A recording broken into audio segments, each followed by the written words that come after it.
Luka Doncic. Luka Doncic. Luka Doncic. Anthony Davis. Luka Doncic. Anthony Davis. Luka Doncic. Anthony Davis. LeBron Luka James. Doncic. Anthony Davis. LeBron James. Luka Doncic. Anthony LeBron Davis. James. Luka Doncic.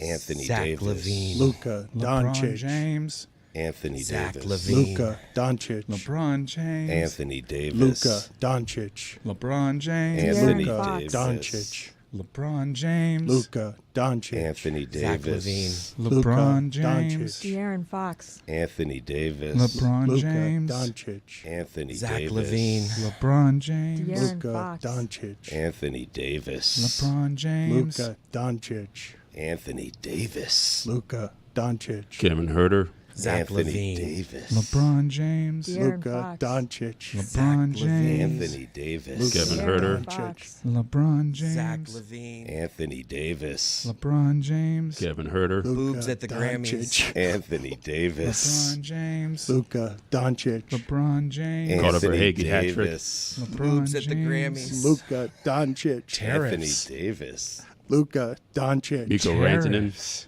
Luka Doncic. PFBI Anthony Gala. Davis. Tariffs. Luka Doncic. Anthony Hidalgo. Davis. Luka Doncic. Mo Bamba. Tariffs. Luka Doncic. LeBron James. Anthony Davis. Luka Doncic. LeBron James. Boobs De'Aaron at the Fox. Grammys. Anthony Luka Davis. Doncic. LeBron Tony James. D'Angelo. Luka Doncic. Anthony Davis. LeBron Luka James. Doncic. Anthony Duke UNC. Davis. LeBron James. Luka Doncic. Jaden Smith's house. Luka Bulls Doncic. Anthony Davis. Miami men's basketball won?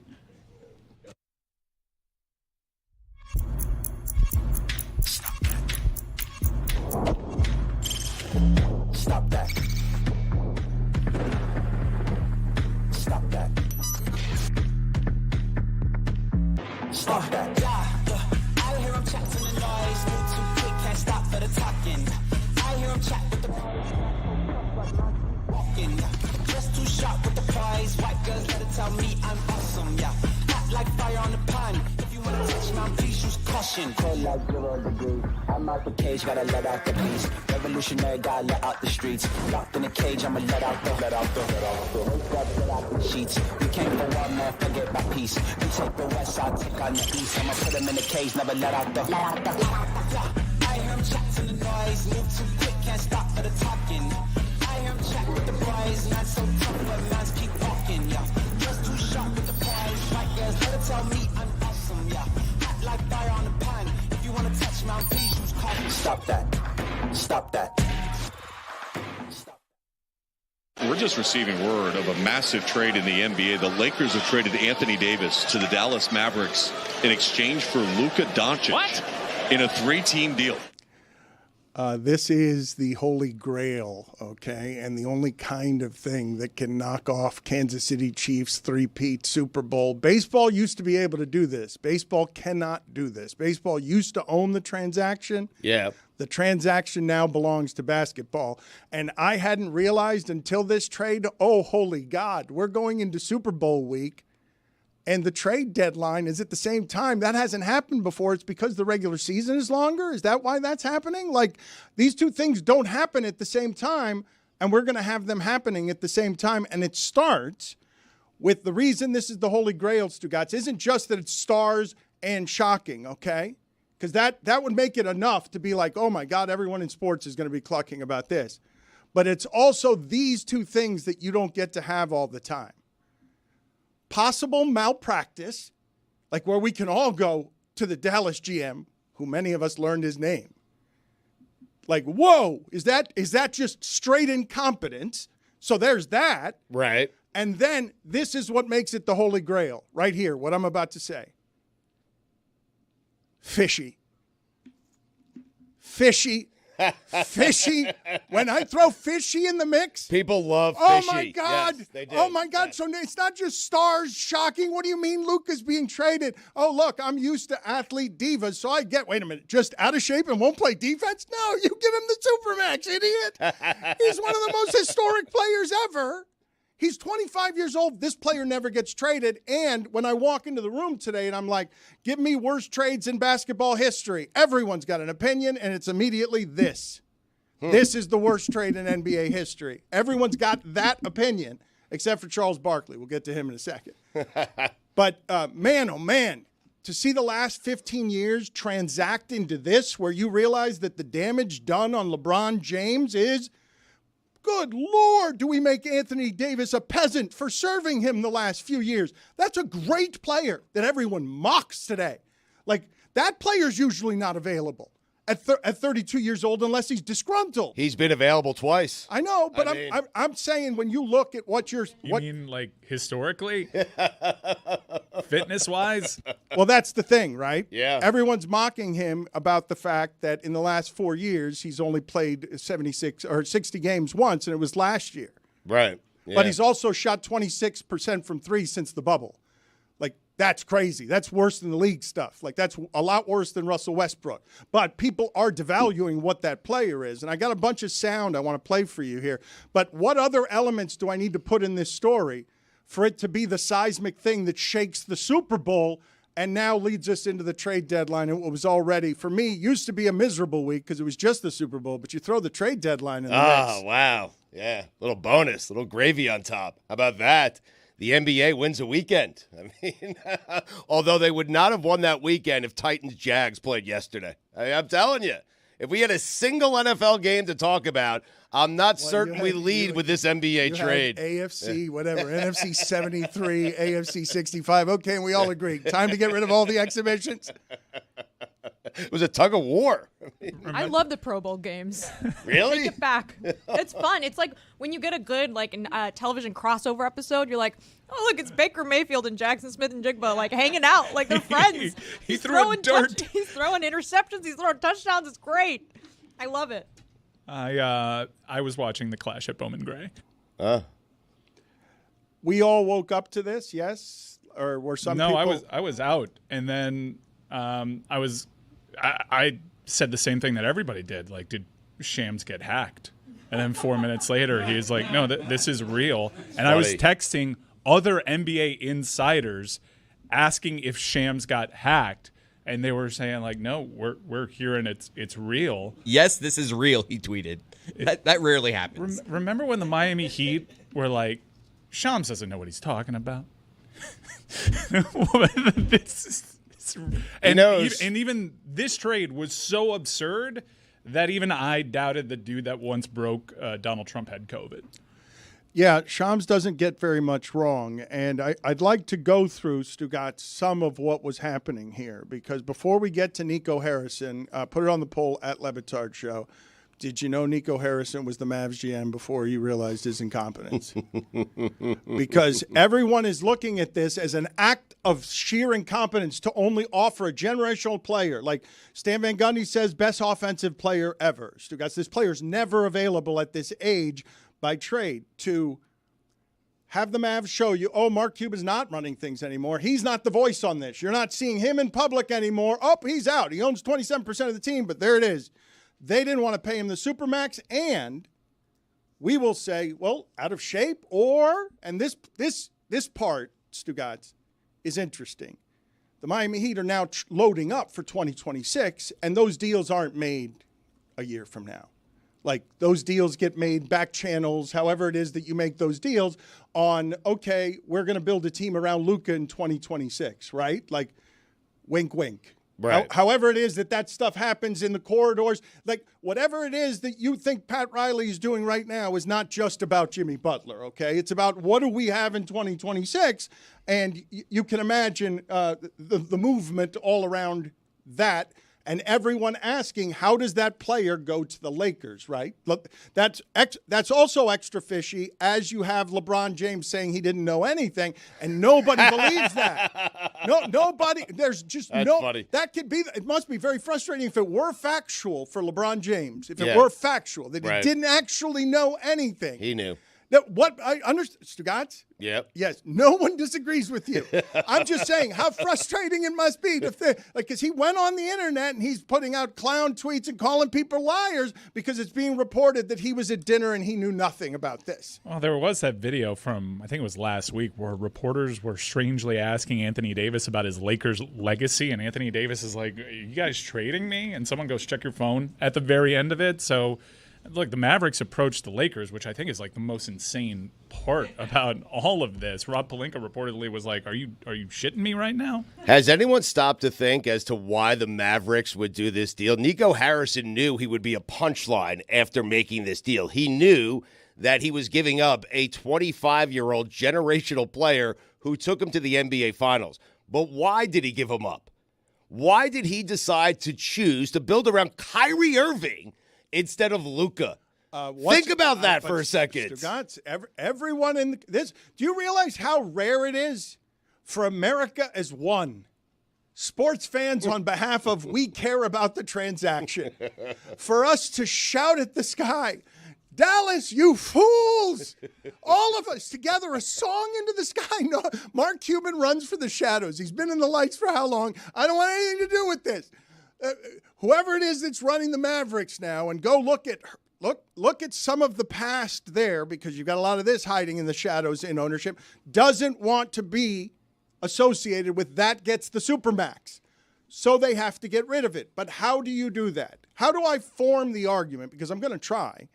How do I form the argument on why it is that Nico Harrison had to do it that way? As everyone says, why would you not shop him and just go all around the league? Because you'd get everyone in the league. Let's name them: Jokic, Wembanyama,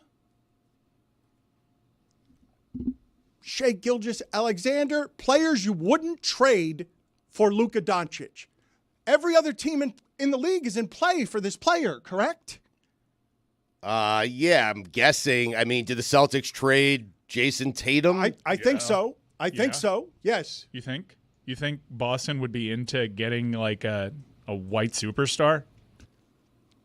Yeah, I think Boston would be into that.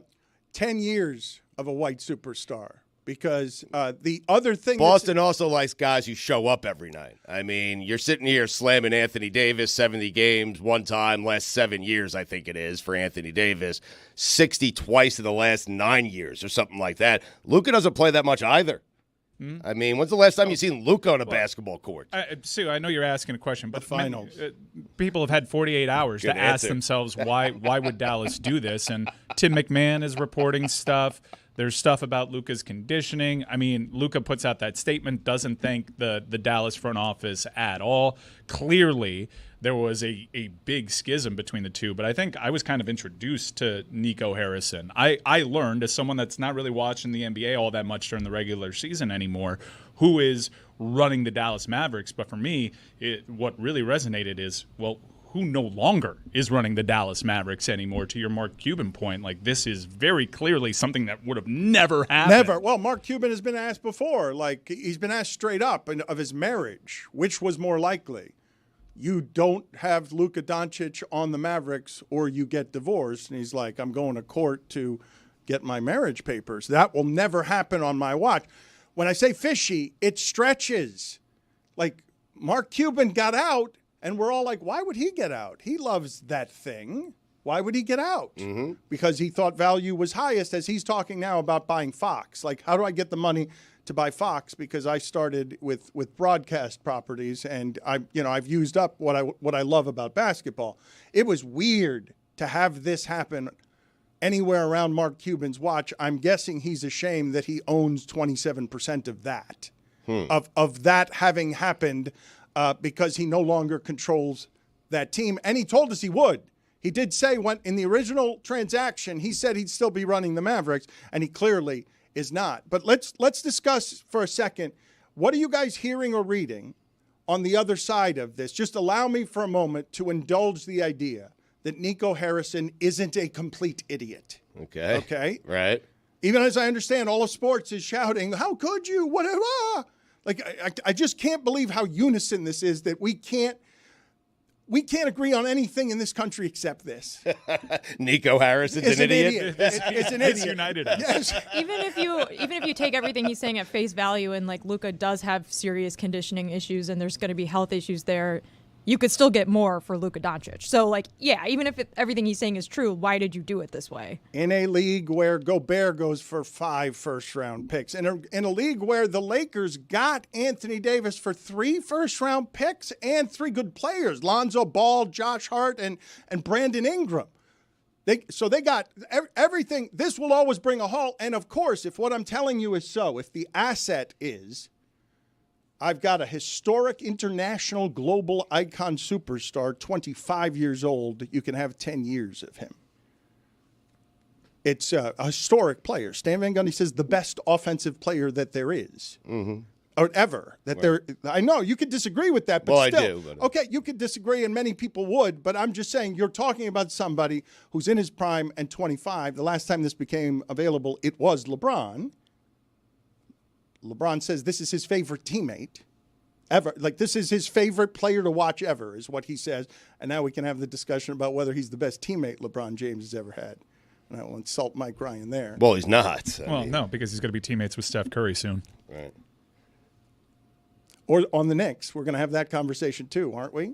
Everyone that is plugged into league circles think that this is basically the move before the move, and signs are pointing to LeBron going to Golden State. And it appears that Jimmy Butler's also playing ball with that by saying, I'm not going to sign an extension with Golden State, as he's apparently just willing to sign an extension with Phoenix. His best teammate ever is obviously Bronny, but we could talk about second best. Right. Dallas should have pushed it. They should have said, we want Bronny back. Indulge me for a second as I ask you this question, because why does it have to just be that question. Why does it have to just be Lakers? If we're all assuming you could have done better than just Anthony Davis and a first-round pick, when Paul George goes for however many first-round picks. What was it, 6 first-round picks? Is it possible that because you know that the moment Luka knows that you're doing this, that you're robbing him of $100 million? He can no longer get the Supermax. Nico Harrison was in front of people saying yesterday he probably doesn't want to talk to me because he was just cost $100 million by a franchise. When it comes to loyalty in sports, and Kevin Durant was saying this yesterday, he was saying, man, you guys require it of us, but when it comes to the teams, that's cold. Like that guy had a relationship with that team, and you blindside him in the age of power, and you take $100 million from him? So, indulge me. He can't have the information guys knowing this. He cannot have people knowing that Luka is available a year and a half out, because then the dealing will start right then for how it is that Miami gets into the mix and all the other suitors get into the mix. And then it becomes a business decision that Luka's making instead of one that Dallas is making. And there is the fight. Like, there's the fight of 15 years of this stuff where the player power, they just stripped him of it at the end. He had a relationship. Oh, you're not going to do Dame Lillard to us? We're not going to wait for you to become a free agent or fat, and we're not going to let you make a mess of this. There has to be some logical reason why Nico Harrison would choose this route, because if there isn't, it's malpractice. Well, he said defense wins championships. Yep. That was part of his reasoning. Mm-hmm. Well, I could see how. Well, no, I can't. They're not better without Luka, but they're not a bad team. They made it to the finals last year. They're right. Like, even with this trade, I like their whole plan of, hey, let's just get LeBron's co-stars maybe a couple of years after their prime and see what kind of run that we can go on. But Dallas is still going to be competitive. But offensively, they've gotten worse. No doubt. They just lost Luka Doncic. They made it to the finals because Luka Doncic was really good. Okay, but one of the things that exasperates me, you guys tell me if you guys have been thinking or hearing about this at all. Because I get enticed and delighted by the idea of LeBron and Luka playing together as well. Worst defensive team in the league as soon as he steps on the court. Mm-hmm. Without Anthony Davis? Are you kidding me? Are you like, they're talking about Vucevic's and Jerkic's and Valanciunas, and what they need to get is Robert Williams, because that is going to be with J.J. Redick as coach. Like, Caruso's not there anymore. They don't have an ability to guard anybody, and now they just added the worst defensive player in the league. Nobody cares about this because it's just stars, noise, intrigue, fishy, malpractice. But here is Charles Barkley, and I happen to agree with him. If Anthony Davis plays, he's really good, and he's somebody that's going to make he'll make the Mavericks better than the Rockets. OKC, they're my favorite to win this thing, but man, the Dallas Mavericks, they might have just became the second best team in the Western Conference because the jury is still out. I think Denver needs to make a trade because they need to get some bench help. The Rockets are so young. I'm not going to take the Rockets beating the Mavs in a 7-game series.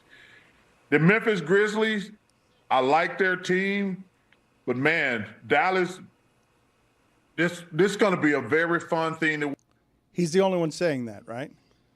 I think so, yeah, that Dallas, he's not saying they got the better end of the trade, but for the immediate future, he's saying Dallas has a legitimate shot of getting back to the NBA Finals. It really can't be Nico Harrison's an idiot, right? Sure it can. Well, it can be. Why not? I mean, Why can't it be? Can that? it be what does he know about Luka that we don't? You've never. I know there's the weight stuff and there are reports, but it doesn't make sense. There's got to be more that they know about Luka. That's what I was saying before. Ask yourself why this guy who knows he's going to be ridiculed today and the entire week, right? Put his job on the line, essentially, his reputation. Why would he want to trade Luka Doncic? Think about that. You've never seen new leadership and known right away that they're making bad decisions and the entire country's going to fall apart? I mean, the league. Okay, so I will have this conversation with Jessica and Mike because I just don't get to believe in the modern age that the internet gets to be right. Howling in unison on a single thing, united on a single thing. It's not the internet. It's like Zach consensus. Lowe. And, it's like all the NBA reporters. No, but I'm just saying the internet. I'm saying consensus can be right a majority of the time. I'm not just reading like NBA meme reactions, Dan.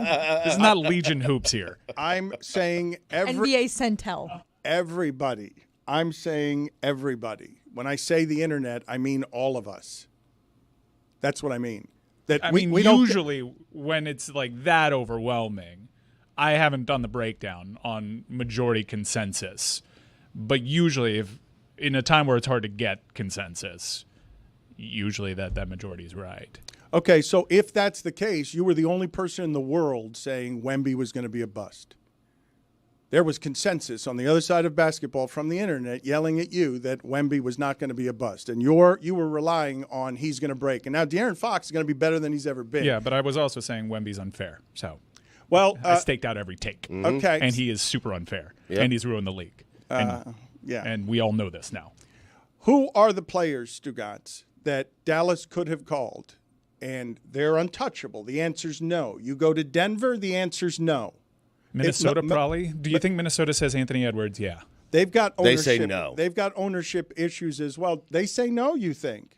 I think they stay with Edwards, yes. Okay, because Anthony Edwards, offensively, Anthony Edwards is not as good a player as Luka is. Like, that's not. He's there every night, though. I mean, he is. He plays every night. Okay. Guy loves basketball.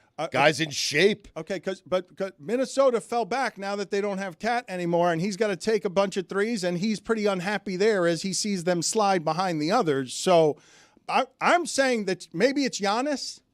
Maybe Giannis, but I'm really not sure. Oh, I think the Bucks say no. You would have who says no? Man, I've been waiting for this game for 20 years. Well, but Stugotz, everybody was playing it this weekend. I know. I think San Antonio says no, obviously, right? But my point is the bidding war is between 27 teams. What do you want? Yes, of course, we got a shortcut to the finals if we have one guy. Well, you were saying that you have to do this in the shadows because you don't want it to be known, because then if it's known by Luka, he gets to exact power over the situation. No, I don't think so.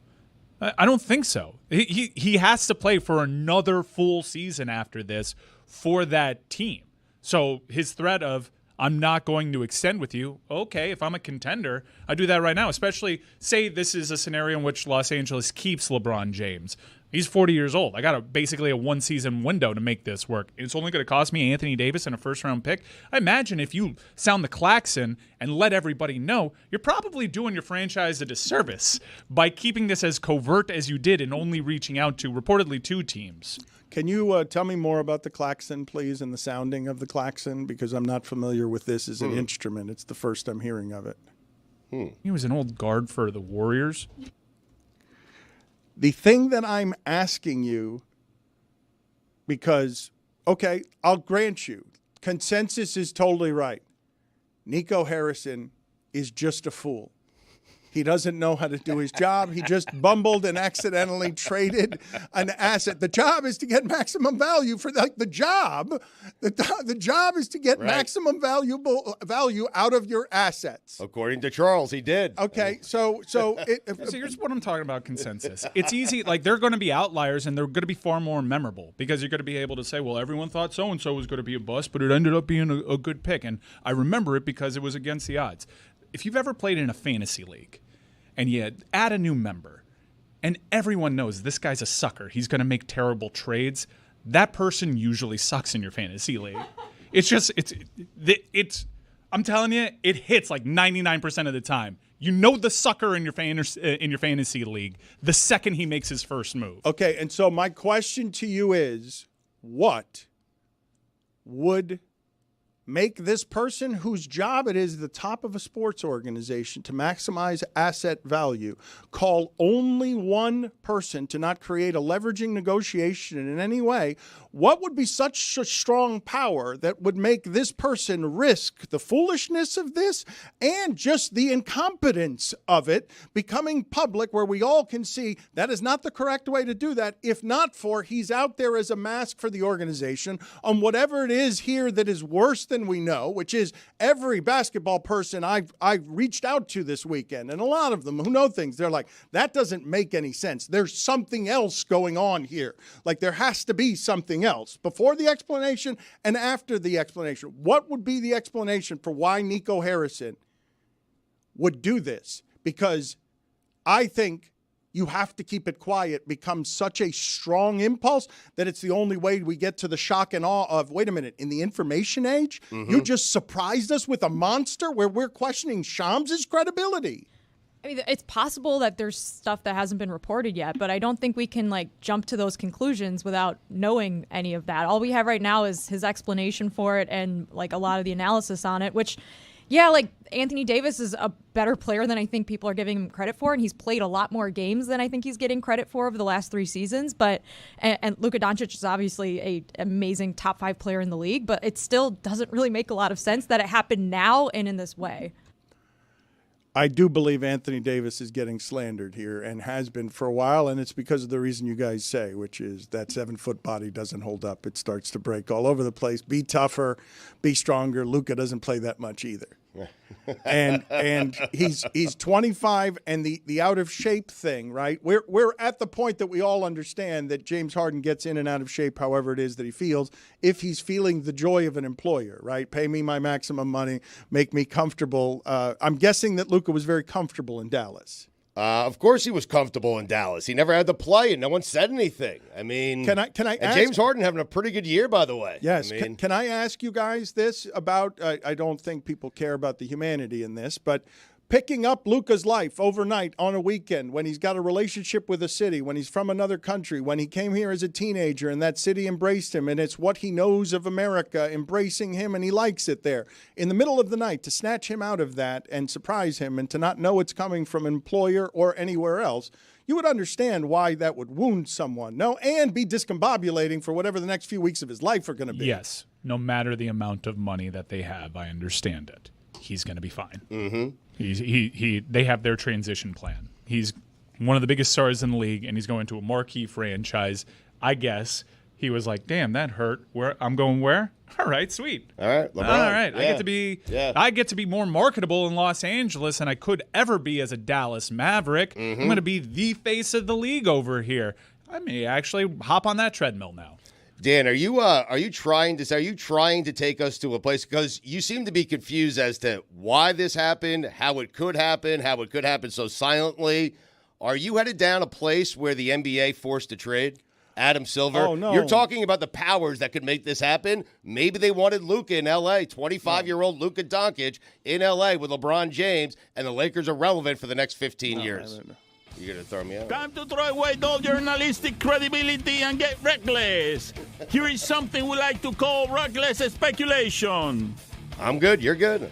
We're good. I think I need to make you good on that one because, no. I'm reckless to begin with. I'm not going to do that. And this is a big sloppy week for Stugotz, and we've gotten it off to the wrong start, I got to be honest, because God Bless Football is the number one it's the number one football podcast in America. Yes, it is. Yeah. And it's headed to the Super Bowl. Billy Gill has a stomach ailment. Bad time for a stomach ailment. The worst. Yeah, and everyone, I see suitcases and there's rain outside and people are like, our company is now in full force headed to the Super Bowl. Stugotz is going to head out shortly. Yeah. You say it's a bad time. Most people would ask, is there ever a good time for a stomach virus? But if there is, I'd say a couple days before I gorge on Super Bowl food. Right. It's actually probably a pretty good time. Clear out your system. Get Let's it get out. a nice little base layer. Yeah. I have 7 days to recover before I just shock my system with garbage. Does he have norovirus? I have no idea. It's going around. Billy ill.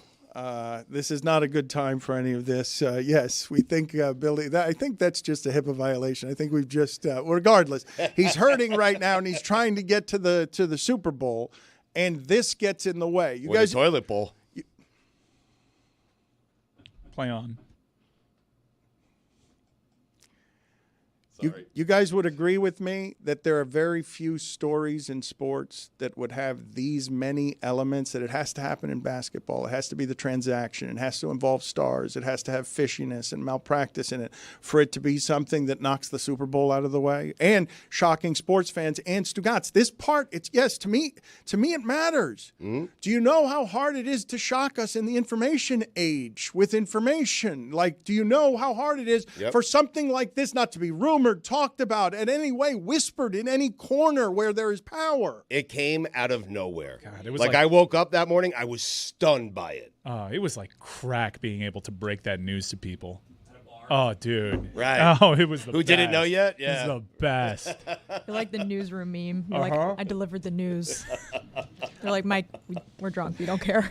I was shocked because it happened very late at night, but I was still awake. And then I woke up the next morning, did my routine, took my supplements, drank my coffee, and then I opened up the internet. And then 15 minutes after I woke up, I was reminded that it wasn't a fever dream, that it actually happened, and I got to relive it all over again. And as people on the West Coast were waking up, I got to deliver the news again. God, what a day. They were awake, though, when it happened. That was what frustrated me. I woke up at 6 a.m. Sunday morning, and Lehman was already halfway to his fishing trip in the Keys. And then he's like, wake up, the craziest NBA trade of all time just happened. And I was up? like, this was a wake up. This was a wake up. He made me call him from the car so he could talk about it. And I was like, that's crazy. And he was just like blabbering on and on. This was a wake up? How often are there wake up calls? There's been a trade in your life. This is probably the first one. I mean normally they happen when I'm awake. Not this one. I bet you got to talk to Abby about it. I did. Yeah. I told my wife too. I'm like, hold up. You're not going to believe what happened. She doesn't understand any of the players. She didn't care at all. They didn't really care, but it's just like, you don't understand. Chris? I wish you did so I can contextualize how massive this is. What was your experience with this, Chris? Did you wake up groggy? Did you smell of beer? Did you learn the news? Well, that's every morning. I, like Mike, woke up in the morning, and I had seen it late at night, but I was like, I had this like foggy feeling of like, that was a dream? That happened? That actually happened. And I went back to Twitter. I was like, holy shit. Because it felt like a dream trade. Like what? Like that?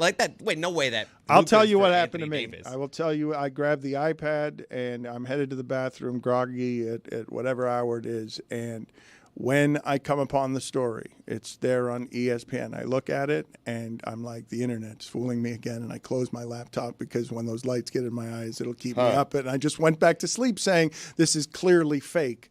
I'm not going to fool for this, nor am I going to adjust my eyesight enough to even go on the check to see if other people are talking about this. I'm going to see if I can get back to sleep. The iPad has replaced the newspaper as the thing you bring into the bathroom, huh? Put it on the poll Wow. at Le Batard Show. Has the iPad replaced the newspaper as the thing you bring into the bathroom? It's a sad day. How does that work? Do you like rest it on your thighs?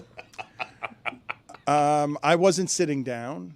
I was just walking and checking in with the internet on my way to the bathroom. Like holding a giant iPad in front of your face? Yeah, just Like a morning pape. But when you do sit down, do you bring the iPad with you, like No. for a read? No. Why the toilet talk? Why? Well, I'm just wondering because that's interesting to me. It used to be the newspaper, and now I'm guessing it's been replaced by the but iPad. this was 2:00 in the morning. You share with the iPad. Well, we all, Dan, I do it. I share with my phone. It's fine. I share with my phone all the time. I know it's nothing. You're not proud to admit it, but it's a safe space. It's the best phone time. It all really is. All of a sudden, your knees are asleep.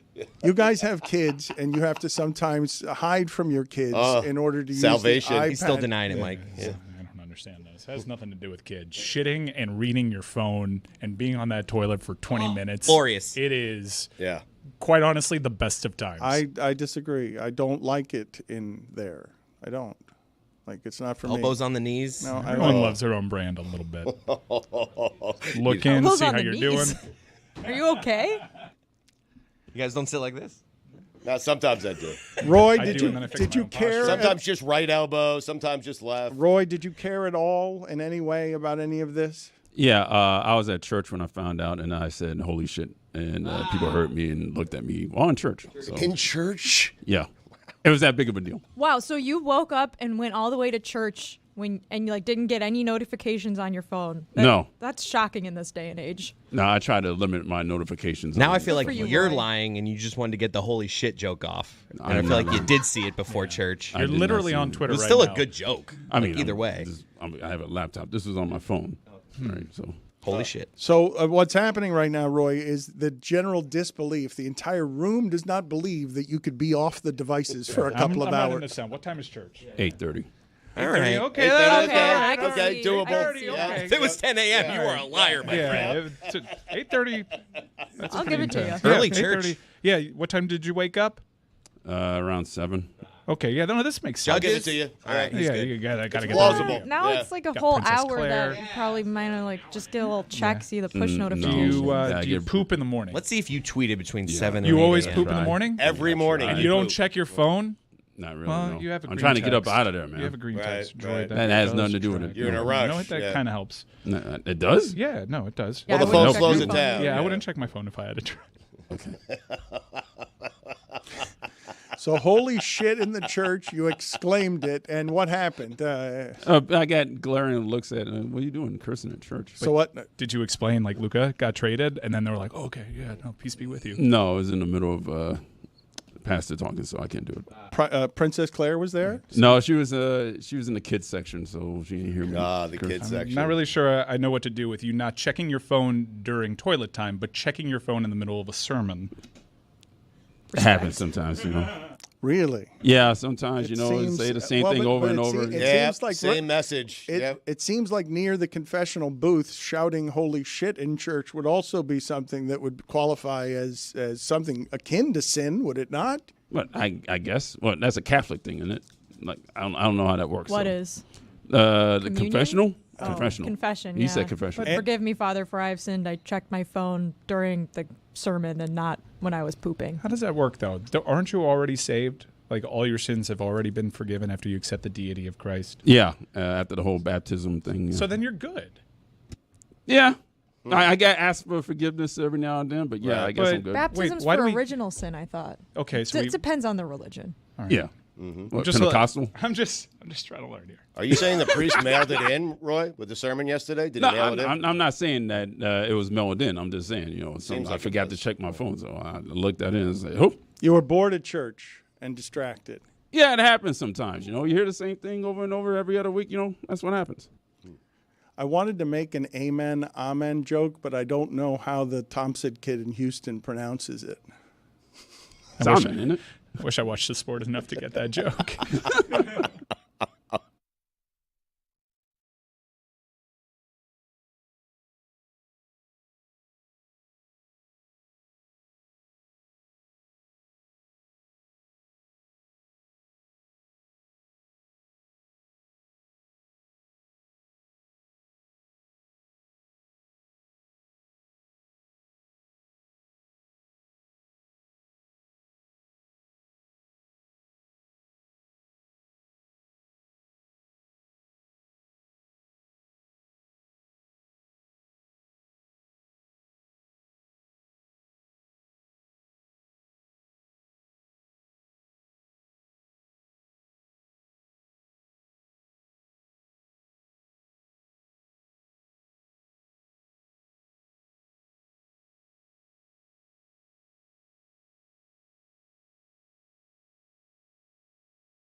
You're my fat angel in the morning, angel. My gravy vampire in the evening, Danny. You're my fat angel in the morning, angel. A chunky baby boy for me, yeah. A snack I ran through on a mission in Panada. My Uncle Fatty ate the whole enchilada. Tequila mockingbird, diamonds in your belly. Drumstick with a booty full of jelly. Pie hard and you're feeling quite splendid. You tried to run but you were gone with the winded. Ate all the honey buns in the gas station. The whole chunky nation, sugar salvation. You're my fat angel in the morning, angel. Ate all the peeps you gave to me, Danny. You're my fat angel in the morning, angel. A cupcake cowboy on the beach, yeah.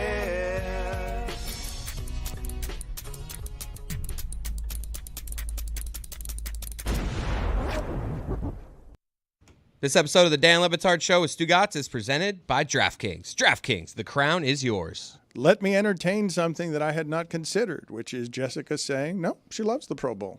She's down here for 73-65 or whatever that was yesterday, and put it on the poll at Le Batard Show. Are you a fan of the Pro Bowl?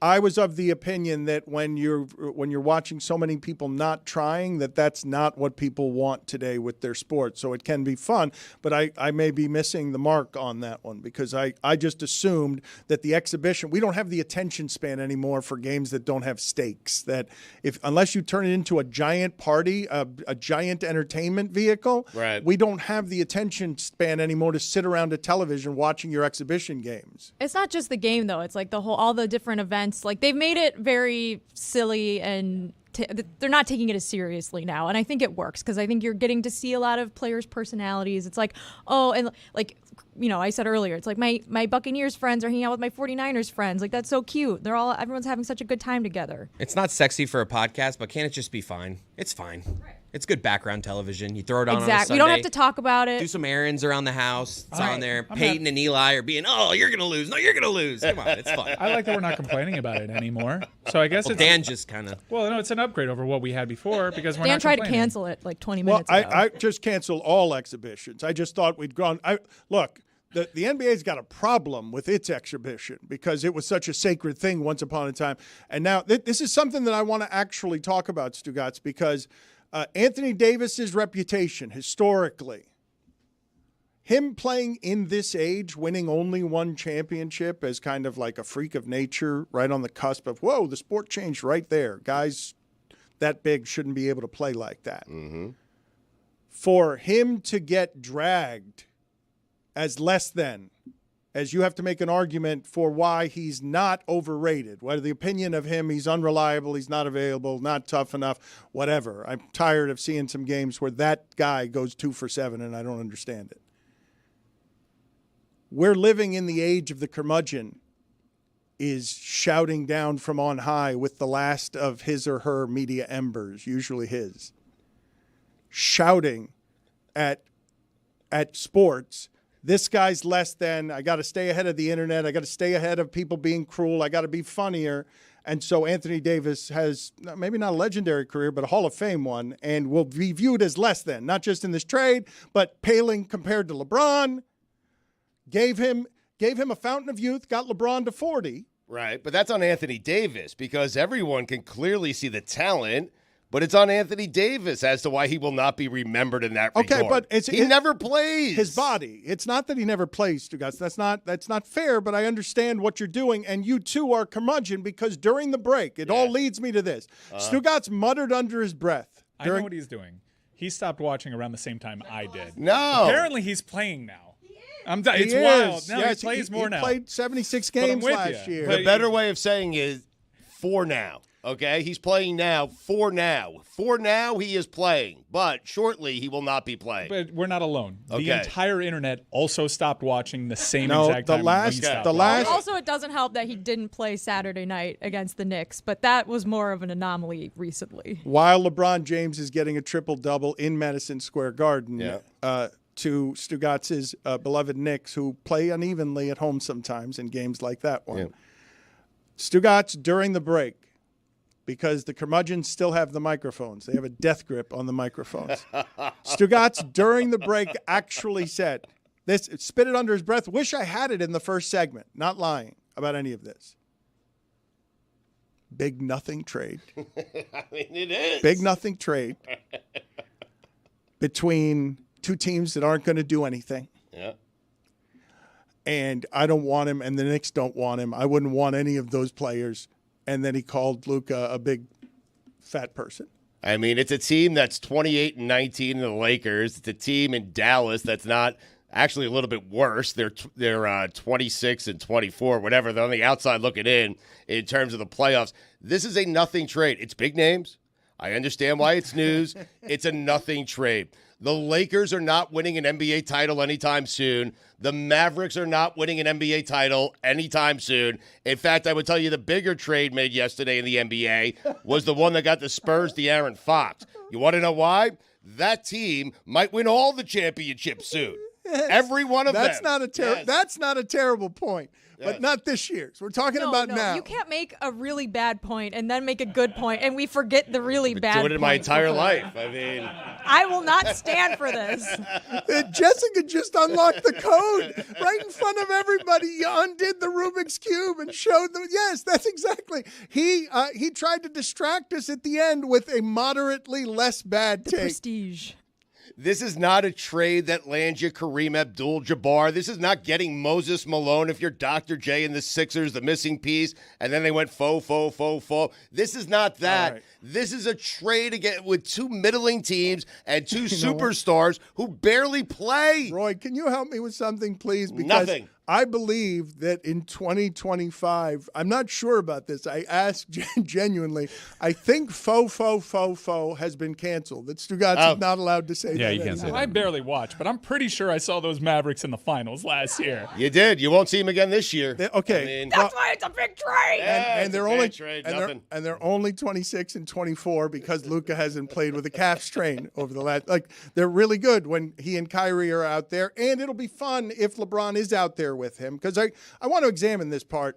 Did LeBron really not know? That's not possible, right? It's simply. McMenamin reported that they called LeBron shortly after because LeBron's agent is Rich Paul, and that's Anthony Davis's agent. So no, apparently he found out while he was at dinner.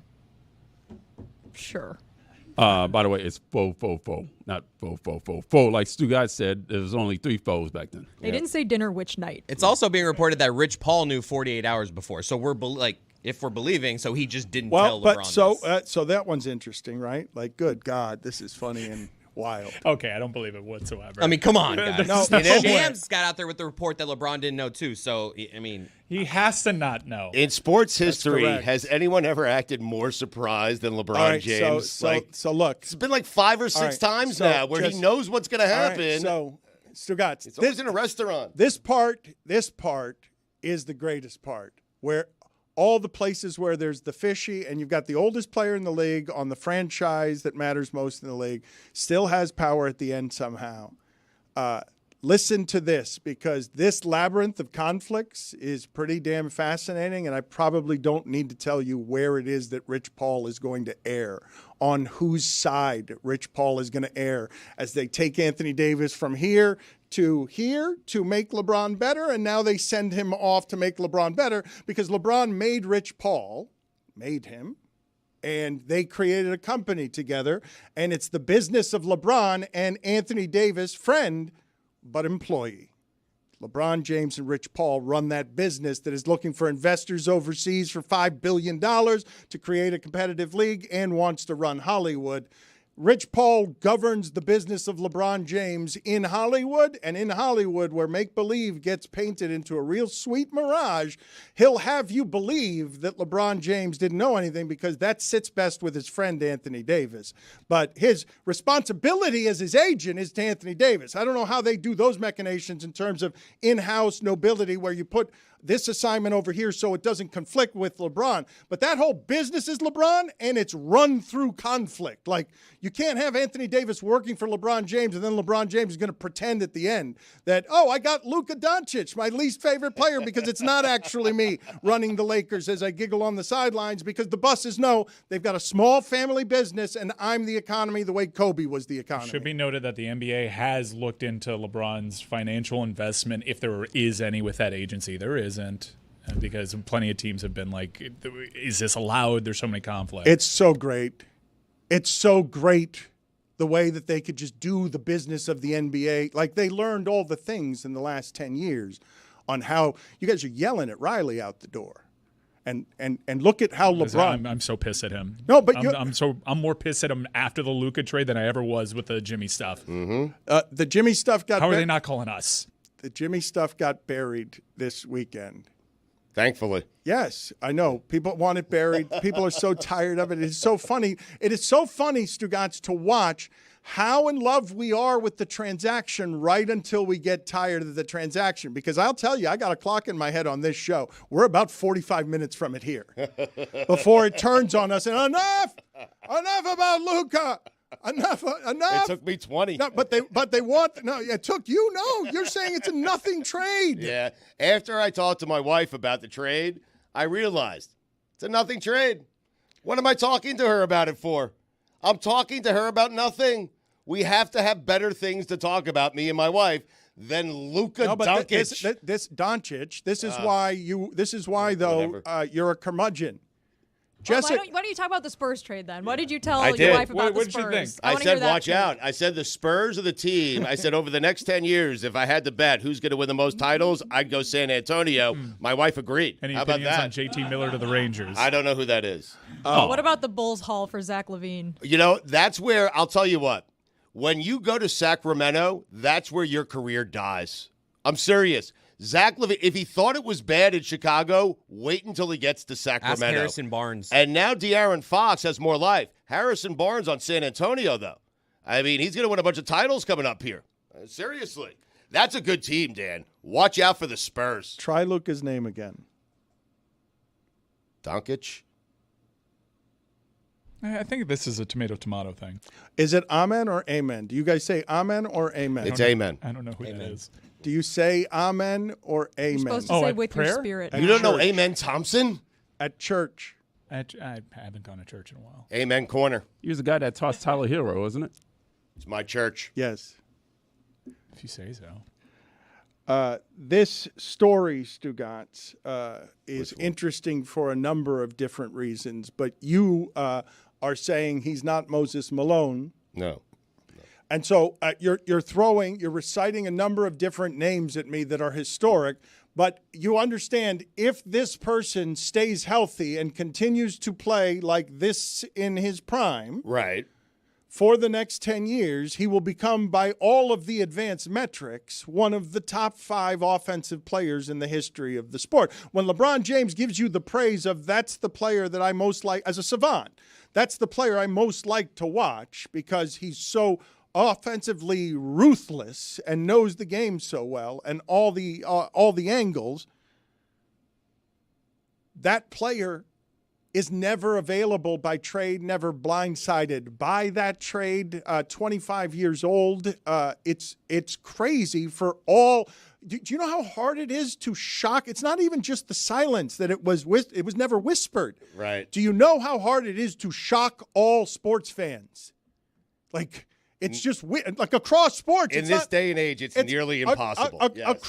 Across all sports, where what you're latching onto isn't just celebrity, isn't just stardom regionally or nationally or even internationally. It's Anybody who cares about sports, all of a sudden you're talking to your wife who you know doesn't care about sports, and you're telling her about De'Aaron Fox to San Antonio because you've gotten carried away because it feels like love. We haven't even talked about Mavericks fans. They're so upset right now, and there's got to be so many Cowboys Mavericks fans that are just like, this has been the worst year of my life. Oh, but the tweets are like, well, on the other hand, your favorite basketball team just got Luka Doncic if you're a Cowboys fan. Oh. I love the idea that Stugotz and Jessica were rustled from sleep. Like Lehman demanding that you give him a vine, that Lehman demanding to do a sports talk radio show for you when you don't want to be woken by him on this. I don't think I don't know how hard it is for you to get back to sleep. I would not want a phone call that wakes me not with this news. He was like, "Can I call you on my drive?" And I was like, "Yeah, but I'm not going to talk." So he just talked to me while I just laid there with my eyes closed. It's like I am genuinely interested and excited by this. This has been a tremendous weekend for basketball, but it was not the time and place. Is it just because he wanted to do a sports radio show? He just needed to be heard. He needed an outlet, man. Yeah. He needed to talk to somebody at that hour. And he knows I can't do more Knicks talk. I've done, oh my God, so much Knicks Well, but talk. this is the funny thing. Listen to this. So how crazy is this at the top of this business? So Leon Rose, who used to be LeBron's agent, now runs the Knicks. Doesn't need to meet with the media. He's powerful, and they've created a great thing. Mm-hmm. But Bridges doesn't quite fit there. It's hard to be Bosch. Like Bridges doesn't How quite. many first-round picks did he net, by the way? 5? Bridges? Got 5? I think it was something like that. I think 3 maybe. He makes the math of what I'm about to say difficult because he's owed $26 million next year. He's been fine. But no, well, the conversation I wanted to have with you, which sports fans now, because this part becomes titillating, Stugotz, during Super Bowl week, basketball can keep the storyline this week. Basketball can knock the Super Bowl out of the way again. What's LeBron doing?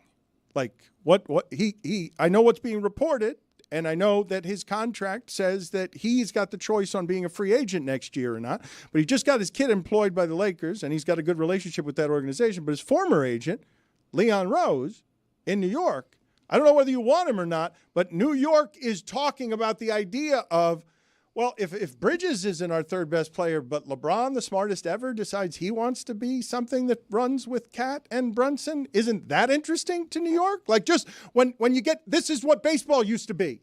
Like this basketball has given us this over the last 15 years. Well, now every team can dream because all the players might be available this weekend if the top of the power structure is changing.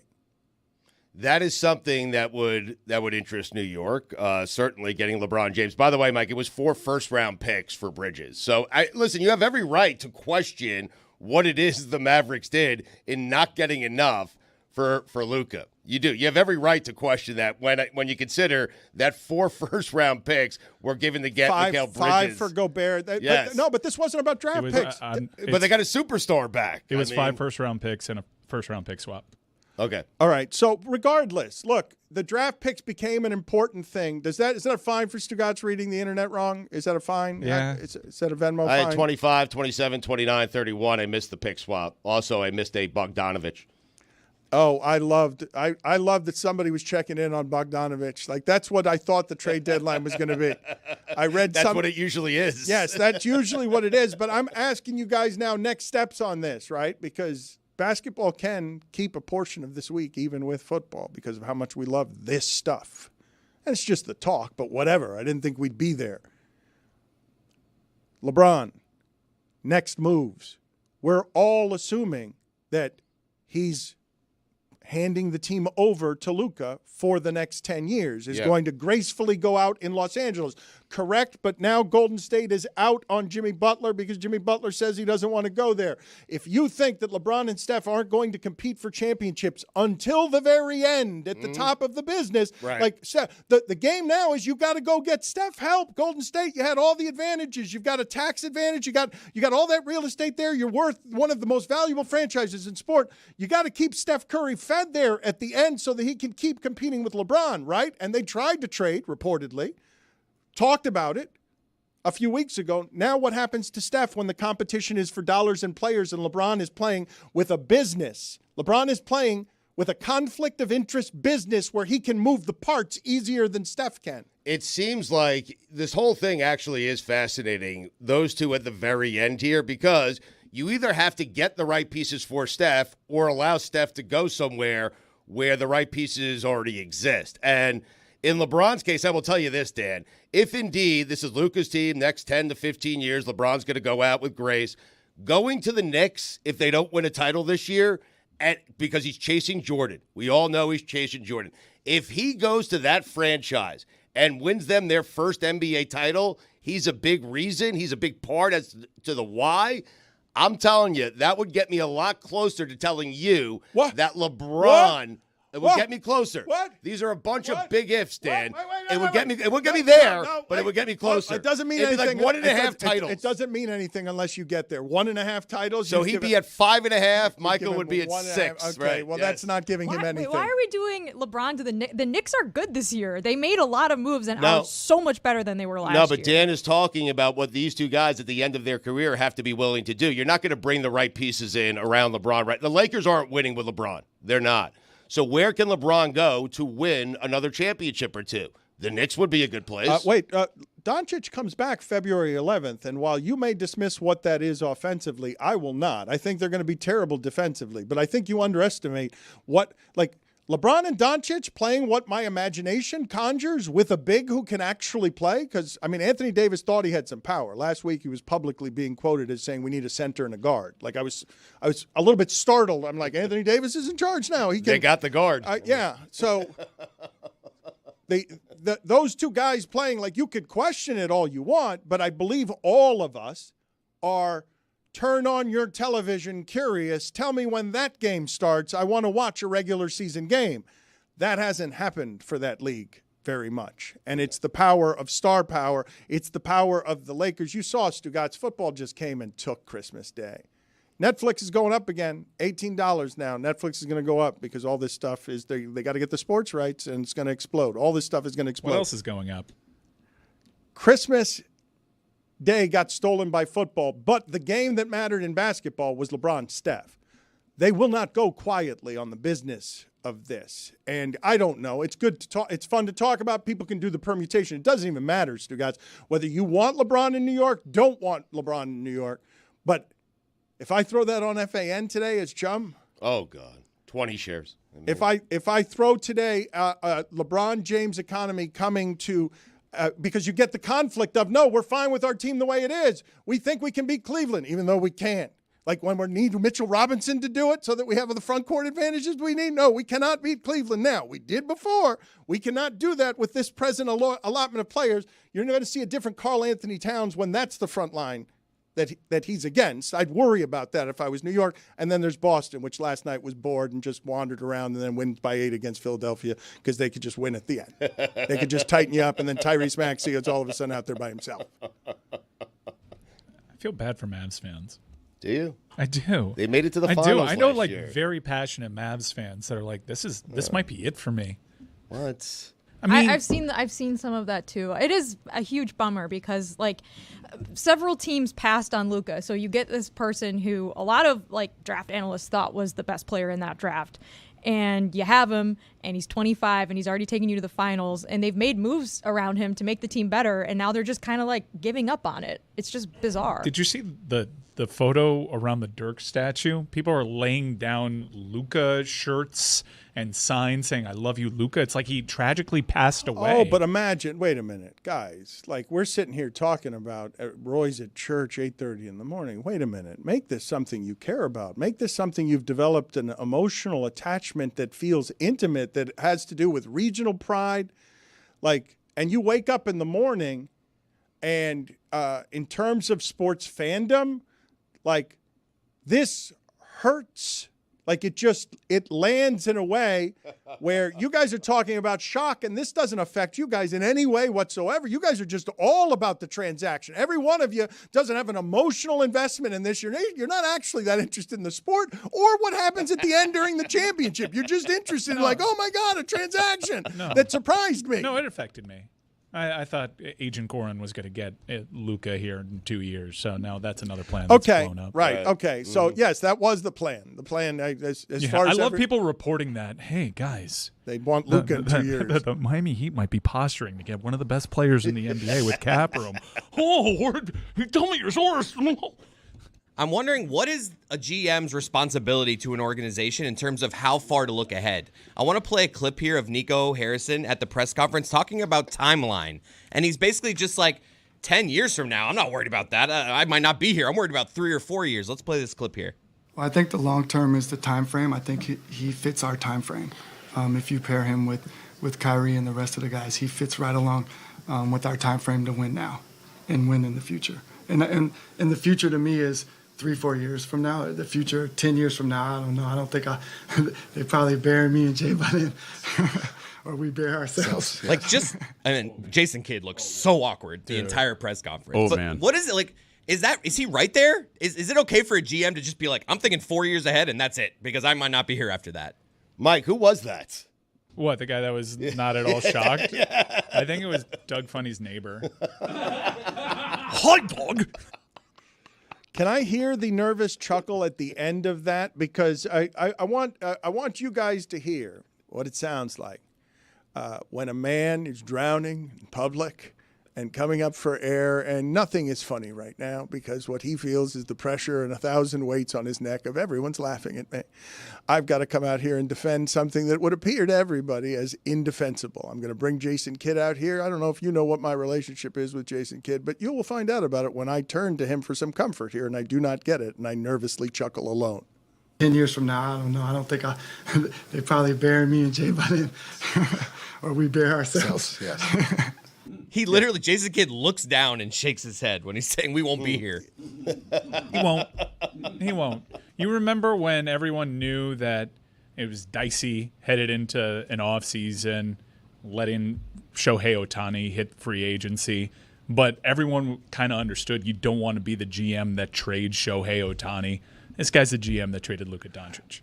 There are any number of bad trades that I want to go through with you guys because in the history of this sport, I'm a little jarred to have everyone assess this one as the worst ever before anything's actually happened. You understand that this is a little startling. When I ask what are the worst ever, and I get Gobert, I get Paul George, because of what Oklahoma City has become when you can become cheap, lock up your guys by getting rid of a Paul George. In baseball, it's Babe Ruth and Miguel Cabrera, correct? Those are the two? We've had one in this market, Miguel Cabrera and Babe Ruth. His podcast network.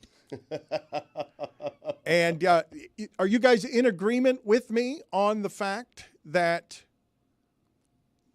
I can't knock football off the week? It's nice to have it on a weekend where it's gone, trust me. But with a transaction, in any of the other sports, there aren't names I can give you from baseball or hockey or anywhere else that will grab all not even hockey. Connor McDavid's been traded. No, Sidney Crosby's been rumored, but that won't do it because it's hockey. There's no such thing. This is the birth of the last 15 years. Maybe Judge. Judge. I don't think Lewis so. Hamilton, maybe. Ferrari. Maybe. That was a big one. I don't think Aaron Judge, man. I don't, but okay. You're probably right. I'm There's just saying. 2 or 3 names in baseball that might steal some attention. That's not the might steal some attention. Is not what from the Super Bowl. Holy shit in church at 8:30, and all of you looking at Roy and saying, "How could you get to that news so late? 8:30 in the morning, you idiot, you fool!" Like we just know Roy's Twitter. But that wouldn't happen with Aaron Judge. Holy shit in church should be our new standard. Yes. If you say holy shit in church, yes. If Roy says holy shit out loud in church. No, but his priorities are all skewed. Yeah, because then hockey's definitely in play. Yeah. Quinn Hughes to the Devils. That's true. Oh, that's a holy shit. That's a holy shit. That is a holy shit. Yeah, he cares too much. He wanted you to say holy shit. Yeah, he cares too much. He's a bad. Yeah, I'm a bad example. Yeah, you can't be trusted here. I'm sorry. The point that Radko Gudas to the Preds. No. I'm just feeling it out. You tell me where the lines are, pal. I don't want to do this. Thank you, though, for offering it. It's not something that I'd like to do here. It was an opportunity to say Radko Gudas. I know. You're going to keep doing it, and I want to dissuade you. You're going to keep doing this until you finally get another holy shit out of Roy when I don't want one because it's not holy shit worthy. Panarin to the Wild. The bread man. That is Okay, but that doesn't help me. I'm sorry. I know, but I apologize, Dan. It's The just bread man. It's no holy shit. He's not going to play your game. He's going to give you an honest answer. My larger point being that if I'm in Dallas today and I care about my sports team and like this is can we talk some about regional prides and regional sports identities? Okay. The Dallas Cowboys have been a laughingstock. Dallas would like to be very good at football. They've been a laughingstock for a while.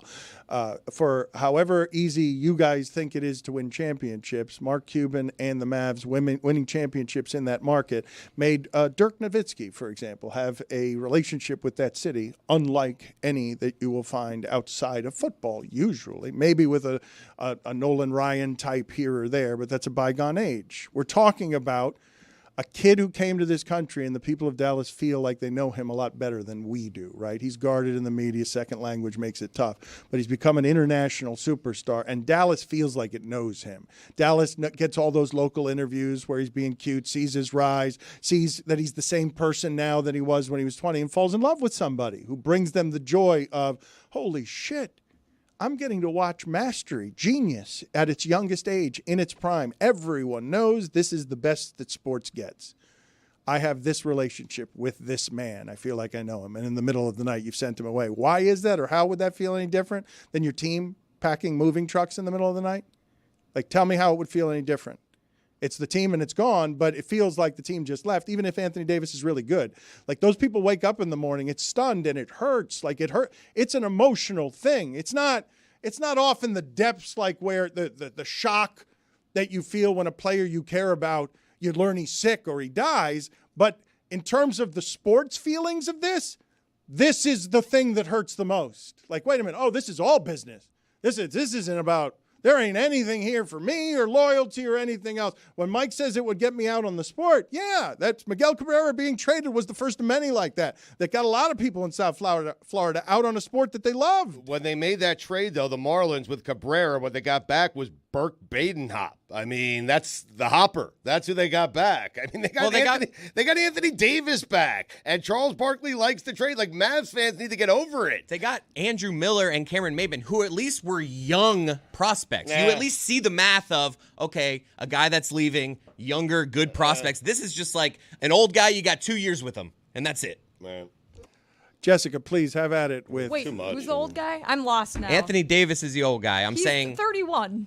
I'm just saying relative to Luka. But Luka's an old 25. You agree, right? No, he Is is. Anthony Davis an old 31? He turns 32 next I month, think he's so that is. a very 32. 31 and 11-month-year-old. He's a very 31 and 11-month-year-old, 31 and 11-month-year-old. I think he's an old 32-year-old. He's the oldest 31 that there can be. I think that it's difficult for you to analyze Anthony Davis if you were unaware of the fact that he's played most of the games he's been in for the last 3 years. I've watched Anthony Davis his entire life. He's played about half the games. that's Okay. They did win a championship. They did win a championship Guys, together. the math In is a bubble. in the last 4 years. It would have counted if it was the Heat.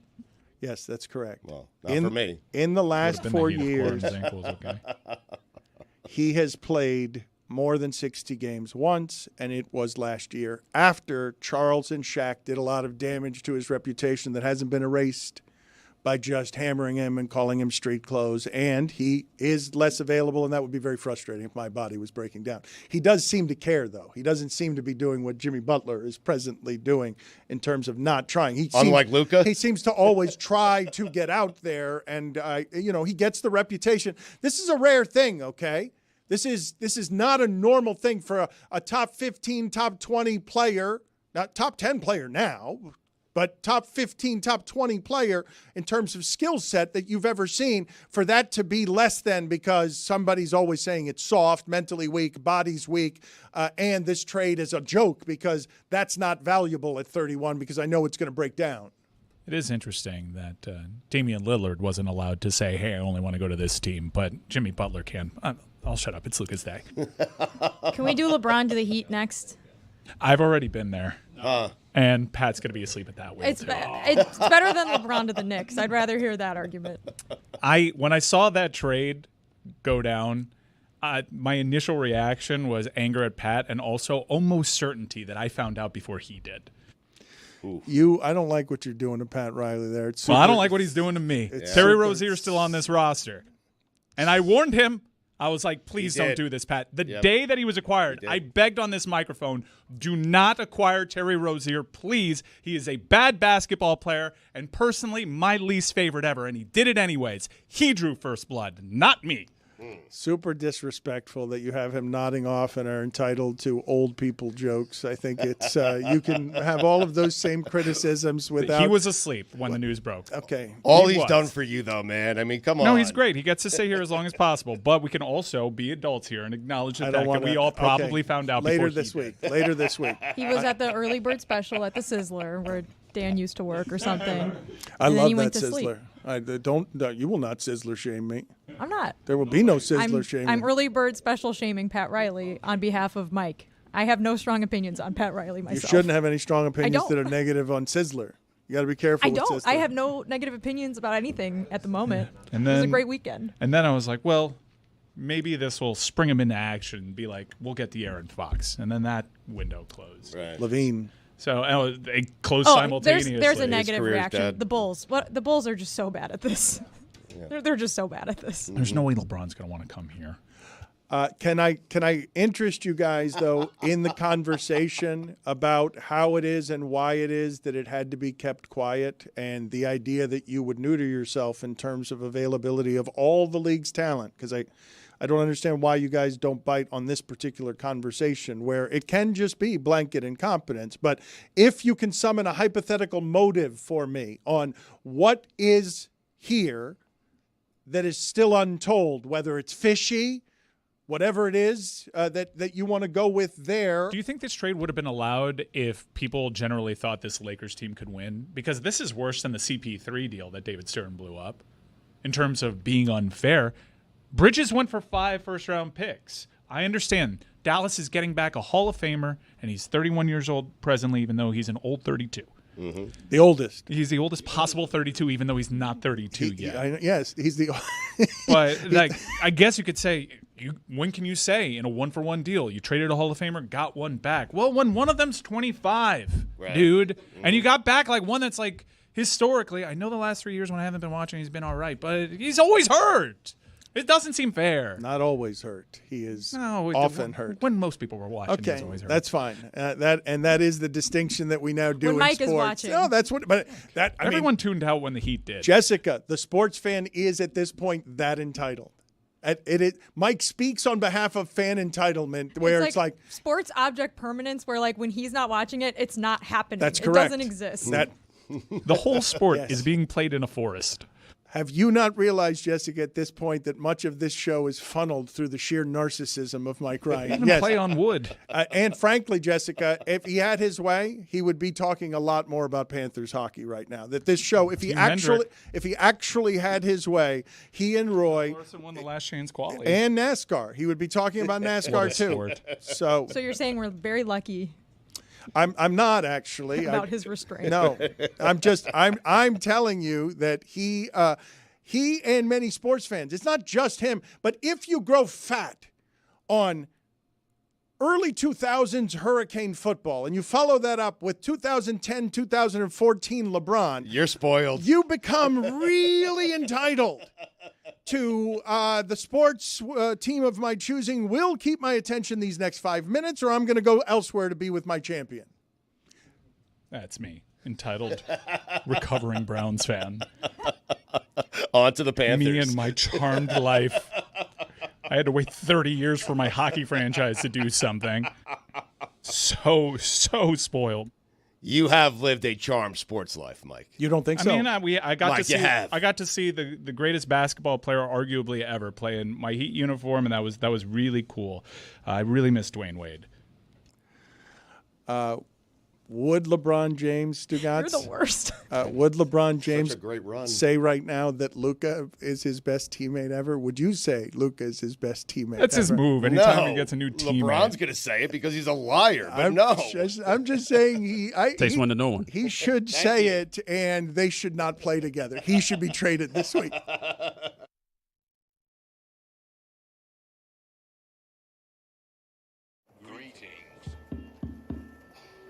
Greetings to all.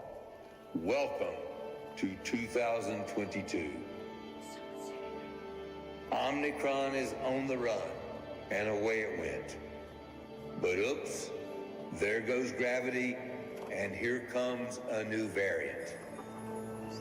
Omaha, Corona, Hut 1, Hut 2, nothing infects the Super Bowl, and nothing stops football.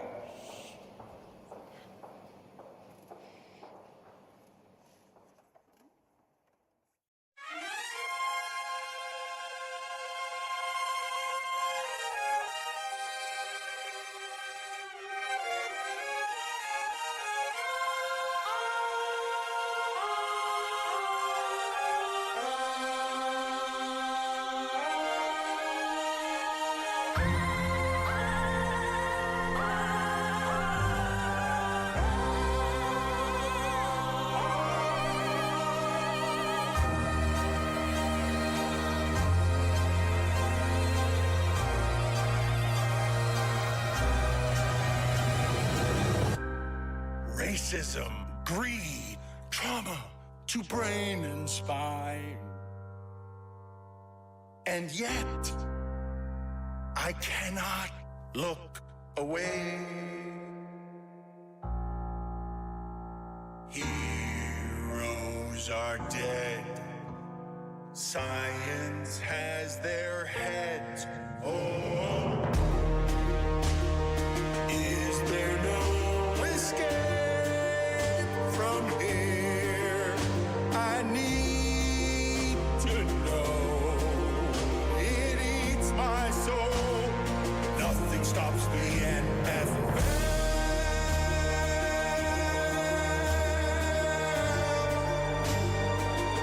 Is this heaven or hell?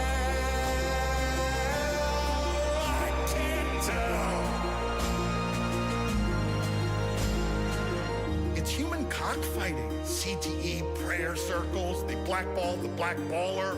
They tried to end racism by stenciling it in the end zone. Billionaire boys using millionaires as toys. It's all immoral, all unethical. Ooh, the witching hour. Nothing stops the NFL.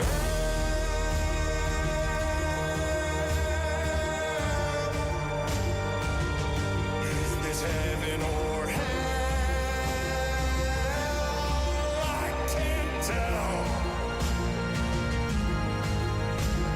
It's Urban and Snyder and Flores and Gruden, but Kyler, but Kelsey, but Cooper, but Canty.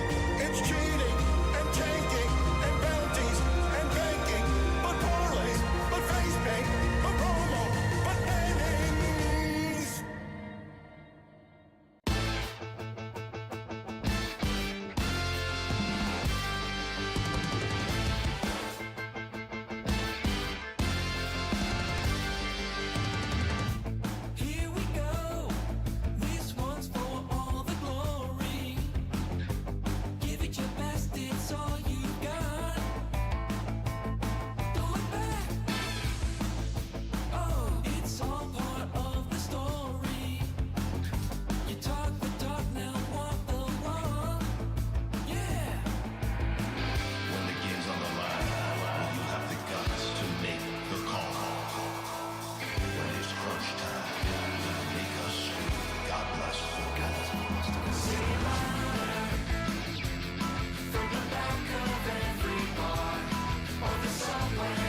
all in? I'm a fan of the Jets. I'm a fan of the Jets. Oh, no.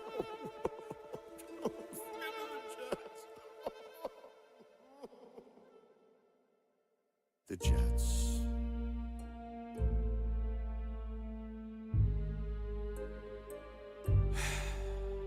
The Jets. Why this team?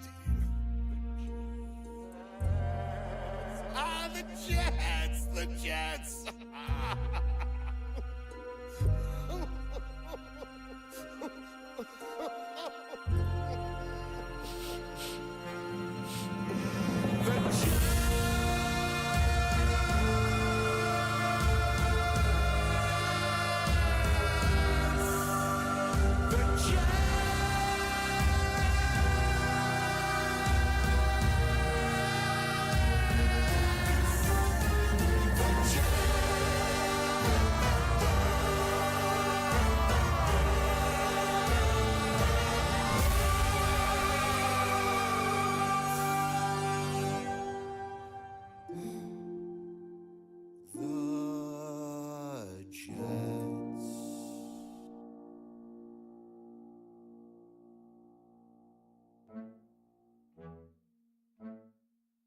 Stugotz, what's the matter, buddy? I mean, just one time. I mean, 40 years I've been rooting for this team, and just one time I wanted my team to play in that big game in that beautiful dome in Los Angeles.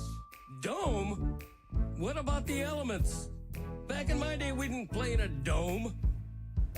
Let me tell you, back in my day, we considered football to be an honorable game. We didn't have to pass the ball every single play, and that's how we did it back in my day. It's the cold in December and sweltering two-a-days. It's embracing occasional punts, and don't get me started on instant replay. Now we're cooking with gas. Watch out! I'm not done, by the way. Let me tell you, back in my day, there was no showboating. We respected the game. We sat on a stoop and let the radio play, 'cause that's how we did it back in my day. It's the wishbone I wish for. It's a toss to Red Grange. It's a first down without a taunt. Playing the game the right way. Whoa! No retractable roofs. I'm talking frozen tundras and ice bowls. No back Brooklyn.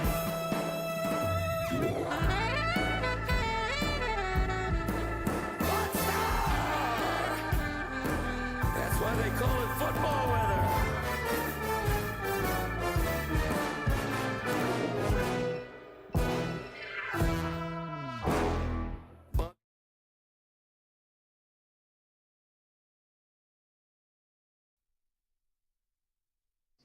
This episode of the Dan Le Batard Show with Stugotz is presented by Venmo. Stugotz's weekend observations are around the corner here. I'm very eager to hear those. Stugotz is about to crush it and has been crushing it. God bless football, getting its deserved awards. A multi-time winner is the best football podcast in America. Is it 2 or 3 times you have now won this award? Do you know? This is the 3rd time in 4 years, Dano. So just a conqueror, and now he is going to the Super Bowl, and it's going to be a celebration of Stugotz on Radio Row. We're all going to get out of the way so that God Bless Football can shine and be the shining star from Meadowlark Media that it is. But I do want to just go back for a second and ask Roy the question of, in church, Princess Claire was not there, and because I want to grade what it means if our show is going to give as one of its highest honors, Roy screamed "Holy shit" in church. What kind of news is this? Roy said "Holy shit" in church. You said Princess Claire was not there, but your wife was. I'm surprised that this happened in front of your wife. I think she would find this disrespectful to both church and God. She did. She wouldn't be happy with that. She wasn't. Yeah, I mean, what, did she talk to you about it afterward? Or She did. Yeah, I mean, of course. But if your child were there, if Princess Claire were there, would you have been able, because this is an important question I'm asking you if we're putting this at the top of the list, would you have been able to control the curse and indeed repress the holy shit in front of your daughter? Yes, I would have. I try to control my cursing in front of Claire. I mean, if I don't know that if she's in the room and I actually say it, I apologize. I'm sorry, Claire. That sort of thing. So I try to control that. Jordan Cairo has been traded to the Knights. No. Okay. So you're saying that you're more afraid of cursing in front of your child than God? Yeah. Okay. Wish my wife had that feeling. Celebrini to the Flyers. Curses like a sailor in front of my daughter. Celebrini. Nah, the Flyers aren't good enough yet. What? Celebrini? As a rookie? No. Yes, that's a holy shit. Wait, I got one. No. That's a no. holy shit. No. Celebrini? It's not gonna. No. Celebrini's Connor Bedard to the Lightning. Okay, that I might have to. Whoa! Wow! Wow. Celebrini's already better than Bedard. Yeah. Stugotz was muttering on the way to the bathroom, and I will say, Stugotz, that you have not fully enmeshed into everything that we are doing here until you have heard the muttered take of Stugotz on the way to his bathroom. That is when you're really in the inner circle. When you get the real Stugotz on the way to the heater, the real Stugotz unfiltered, filtered cigarettes, unfiltered opinions. Jessica said that on your way to the bathroom, you said to her under your breath, still trying to win this argument, not a big trade. It's not. I mean, it's really not. It's two big names. It's two teams that are going nowhere. They swap big names. Mike, going nowhere. Mike, I It's know a the reigning Mavericks Western made it to the. Conference champion. I understand that they're not going back. The Lakers are not going to the NBA Finals. Like neither of these teams are going to win in its current form. I mean, but you could argue that this move may eventually turn into a title-winning move for the Lakers in like short time. Maybe because they got the guy to build the team around, and Right. they will move on from LeBron and start building the team around Stugotz, Luka. it's weird that you would be this jaded about this, given the fact that there is nothing that injects a fan base more. I saw it. We've lived it the last 15 years than a player of this kind coming to you in his prime. Like the Lakers getting this makes the transition so magically seamless from Magic to Kareem, to Pat Riley, to Kobe, to just generational greatness that the Lakers feel entitled to. Every time we get the fading superstar, we replace him with someone who's not Shaq, who's not a fading superstar. It's precedent setting in that there will never be able to say like this player's untouchable. Like this player will never get traded now, because that was what we would have said about Luka Doncic a week ago. I know the magnitude of the players that were traded. I get that one of the game's great young players was traded to the LA Lakers, perhaps its greatest organization, the league's greatest organization. And perhaps it will be great for the Lakers 5 years from now. But you know what, Dan? I deal in the now. I don't deal in 5 years from now. I deal in right now. And right now, the Lakers aren't winning a thing, and the Mavericks you aren't say right winning a now, thing. but Luka comes back February 11th Yeah. from a calf strain, and you're going to watch, correct? You want to know what that looks like, correct? Yes? Yeah, I'll watch. The Lakers will probably make watch. They'll probably make another move for a big man for Robert Williams. It'll take them a minute to figure it out. It's now LeBron. Stugotz. Time Lord. He was pretty good the last time I watched. Yeah. You know who's the actual Time Lord? It's LeBron, oldest player in the league, and now he's condensed these things to 6-month runs. Like, oh, okay, let's see if I can sharpen this up at the trade deadline, see if I can get a superstar over here, Anthony Davis. It's so great. No, all of this is great. I love broing out with dudes and talking trades. It's the greatest. Just bro out. Let's all have an opinion and not listen to one another and just get our takes off. It's the best. I love when Stugotz just lies to us. Yeah, you're not going to watch that, Stugotz. Yo, chicken time. You're right. I deserve it. I deserve this. When do the Lakers play the Mavs? That one I'll watch. Come on. I won't watch that one. I don't believe you. We're not watching any of it. I don't want that. Everything's a lie. Do you guys know what it is June. the Celtics got for Marcus Smart? Did they get more than this for Marcus Smart? Yeah. They got Porzingis and how many picks? I saw that in a group chat. They got more from Marcus Smart. This doesn't seem fair. It doesn't seem right. Someone should do something about this. He should be in Miami Heat. The Mavericks had Brunson as well. February 25th, Stugotz, 10 p.m. You're going to watch that? Circle it, yeah. I will say something now because I have a bit of a clock in my head on how it is that we do things around here. I am afraid of that word. Chris Cody winced there. He was so ready to pounce. Clock? Yeah, clock in my head. Yeah. And I am telling you right about now, and I think Mike Ryan's judgment here is bad, because I walked into the room the other segment, and I just said to Mike Ryan, I think that's about enough basketball talk.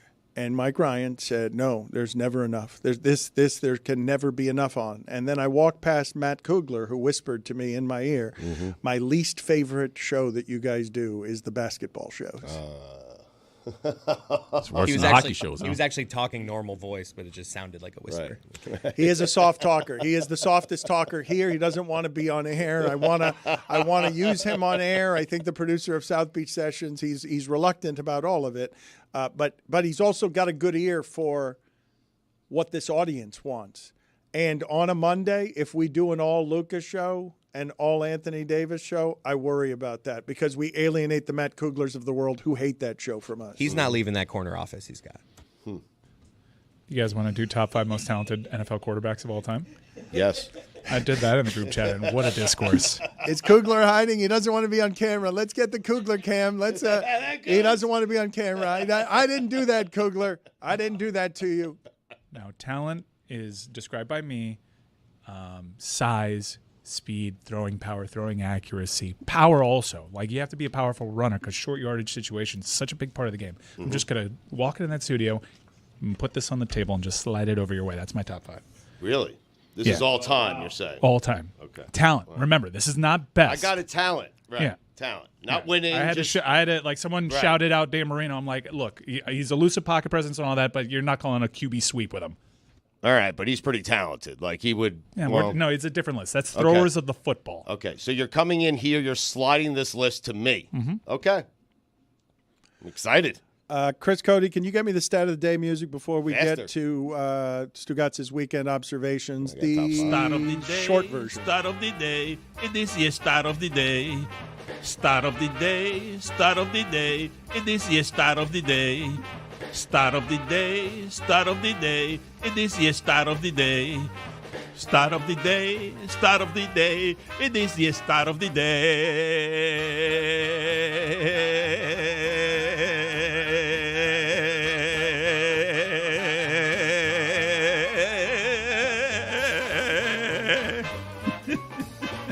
The leader of God Bless Football, America's favorite and best football podcast, has just been handed a note that seems to have tickled and delighted him. It brought genuine emotion, a genuine wow, close to holy shit in church. What a list. We will get to that in a moment, but first I will tell you that if Clayton Kershaw allows 139 straight earned runs before getting his next out, his ERA would still be under 3. Still won't have a ring. This list is peak of their powers. Peak of their powers. Peak of their powers. He has a ring. Yeah. He Well, has. He not has my personal record. But well, okay, but you might think he has a ring. Congratulations. You read a book. You stopped watching them about the same time you stopped watching basketball. You've gotten tired of your own Clayton Kershaw take. That is an amazing stat I just gave you. It is. It really That's is. baseball. Yep. Number 5, Patrick Mahomes. No. You're doing it in backwards order. Number 5. It should have been obvious. No way. That should have been obvious. I agree with your number 1. That's not your number 1. No. Most He's talented. my number 5. Okay. So Do it wait a over minute. Wait a minute. No, but that ruins it. Well, I mean, everyone. I mean, he made number 1 Patrick Mahomes. He didn't step out on a limb or anything. Number 5, Cam Newton. There's not going to be a number 1 to this list. Number 4, John Elway. Number 3, Aaron Rodgers. It's the size that's holding him back from top 2. Mm-hmm. Number 2, Josh Allen. Any guesses on number one, Dano? Tom Brady. No, it's Patrick Mahomes. Whoa. How is Tom Brady not in the top How'd you five? leave Michael Vick out? How's the best size. quarterback ever? Oh, Size. You can't do the power running with him. Yeah. Lamar Jackson, OLI. That was the tightest debate. Cam Newton, MVP season in terms of most talent, or any of Lamar's. But I'm just gonna give a slight edge because Cam Newton's the greatest single red zone weapon I've ever seen. So Randall Cunningham is He was in the top 10. He was thinking about it. He was in the top 10. Look, Right. this was a whole thing. I only got 5. Randall's 6'4", so he's got the size going for himself. Elway doesn't do it for me. I think this is a young thing. Thank you. That is what it is. That Elway, I mean, all the footage is graining. You've lived long enough that all the footage on Elway early in his career in Denver, not the last Super Bowl when he's an old man. Helicopter. When he's an old man. No, the 3 Super Bowls that Elway took the Broncos to with no Terrell Davis, no running game, no anything. Yes. That was impressive. Yes, but to me, it's all like all NFL grainy. films. Yes. It's like the 48 frames per second, like semi slow mo film. It is so funny to have that feel like the 1950s to a generation. But you see the sports take thing that I did inside that top 5. My argument is Josh Allen is existing in the same exact timeline as the most talented quarterback ever. He just so happens to be the second most talented quarterback ever, but he can't get to the Super Bowl. Lamar Jackson too low on your list.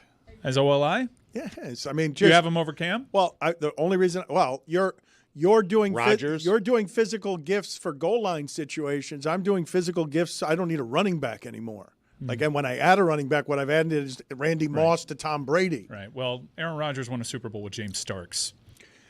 Fair enough, but I don't think that you'll be looking at any of what it is that Lamar wins a Super Bowl with, and it doesn't matter. Did you say Yeah. Lamar wins a Super Bowl? You have him winning one? There you go. Yeah. Okay. Didn't even mention Joe Burrow. Okay. All right. He was close, top 10. I'm with Dan on Lamar Jackson. I mean, better completion percentages than Elway in almost every season. He's better than Josh Allen, and I can't believe I'm saying that. I can't either because you're was- wrong. Dead wrong. Right. Dead wrong. If only we saw them play each other in the playoffs multiple times. Fewer interceptions, more touchdowns. On the road and at home. It does become hard to make my arguments is the problem when you've got the argument ender of they've played 4 times in a sample of 4, and you can turn that argument into they could play for eternity and Josh Allen would never win. Hey, Lamar Jackson.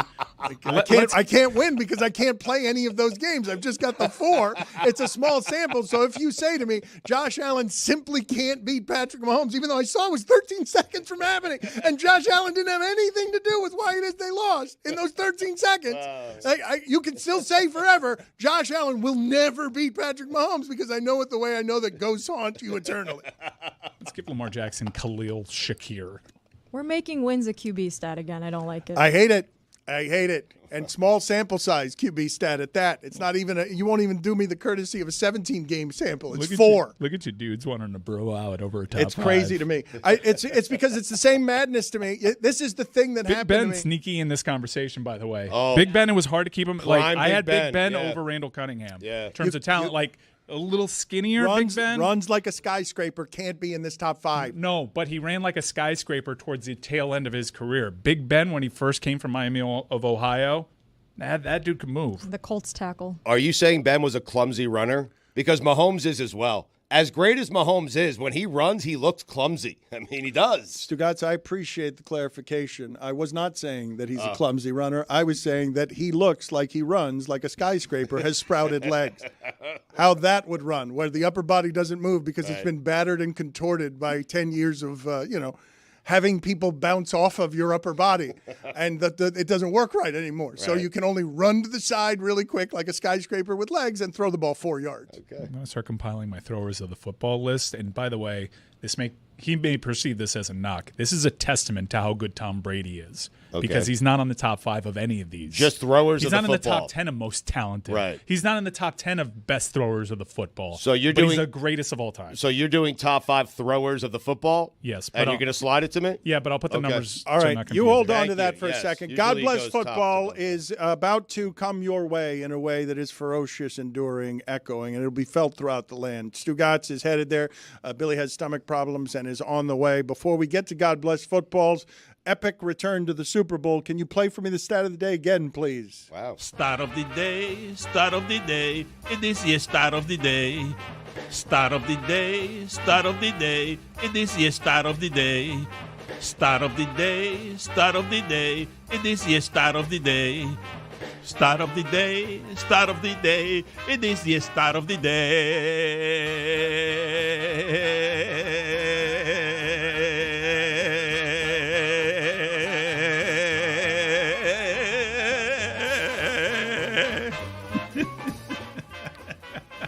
Bam Adebayo is now tied for the franchise lead in buzzer beaters in Miami Heat history with Dwayne Wade. What? Bam? Three on. little mid-range jumpers at the end of the game because they threw the ball over there and shouldn't have. It's a good play. They should draw it up more often. 3 times. I'm just teasing. I just think it's shocking. I think it's shocking to have seen all 3 of those shots and remember them. And it speaks highly to what Mike is talking about and what I'm talking about with Mike when I say, 2010, 2014 spoiled us. Mm-hmm. The Bam Adebayo buzzer beater. I mean, it's been Stugotz. I'm not even a Heat fan, and it spoiled me. That's how good it was. Right. Look, man, you feel bad for Dallas today. I feel bad for Sacramento, okay? All 25 years that the Heat have been relevant, Sacramento has not been except for one. Like, it's hard to stay. It's just hard to stay up there. And so it's just that the Lakers have been able to do it. They had that one scare, right? Kobe Bryant played for some bad teams. At one point, he has to be traded, I think, right? Yeah. He has to be traded to the Clippers, I think. Mm-hmm. That's how bad it was. Yeah. But it is hard to remain with a team for all time, and I do think it's a connection, Stugotz, that matters. Like, Anthony Davis will forever be a mercenary in Los Angeles. In some ways, so will LeBron. But Luka was something different with Dallas. Like, they knew because he was drafted there, because he saw him grow up. He was a kid. There's rarely anything cooler than saying you were there at the beginning to see what someone's growth is, that you could see the stardom. It's this city's attachment to Wade. Like, you saw him. They knew he came to this country as a teenager, Stugotz. Like, yes. He didn't know anything.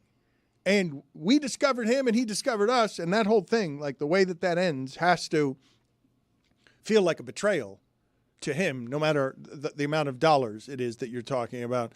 That list is in front of Stugotz. Wow. He's reacting again. But let's do weekend observations before we do that, please, because that you're going to have to hold on to that. Can I look at this list? Can I look at it? No. Okay. No. Could do it in weekend observations. If you're quick. But, it looks like the screen behind you says gold wiener, by the way. As it should. I think that we should absolutely make it the gold wiener. That is, Stugotz is taking the gold wiener to New Orleans this weekend, this weekend. Stugotz, can you tell me a little bit about what you guys have got planned? Because I'm worried about Billy's stomach problems, but you are on a roll. God Bless Football is on a roll, and God Bless Football is about to take over. Nobody is a bigger star. Well, maybe Jim Rome.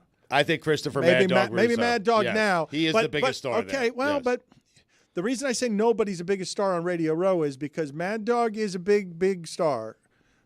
But you schmooze even more than he does. You schmooze on Radio Row. In terms of Radio Row schmoozing, I don't think Mad Dog has now gotten to a point where he's not going to make the rounds. Like there aren't going to be like you're shaking hands of local affiliates. You're dominating radio this week. We're on one of the outside stages, the big stages, and that really in sports radio and Super Bowl week, that means you've really made it. I like to be on the inside where all the stations are, all the local radio stations are.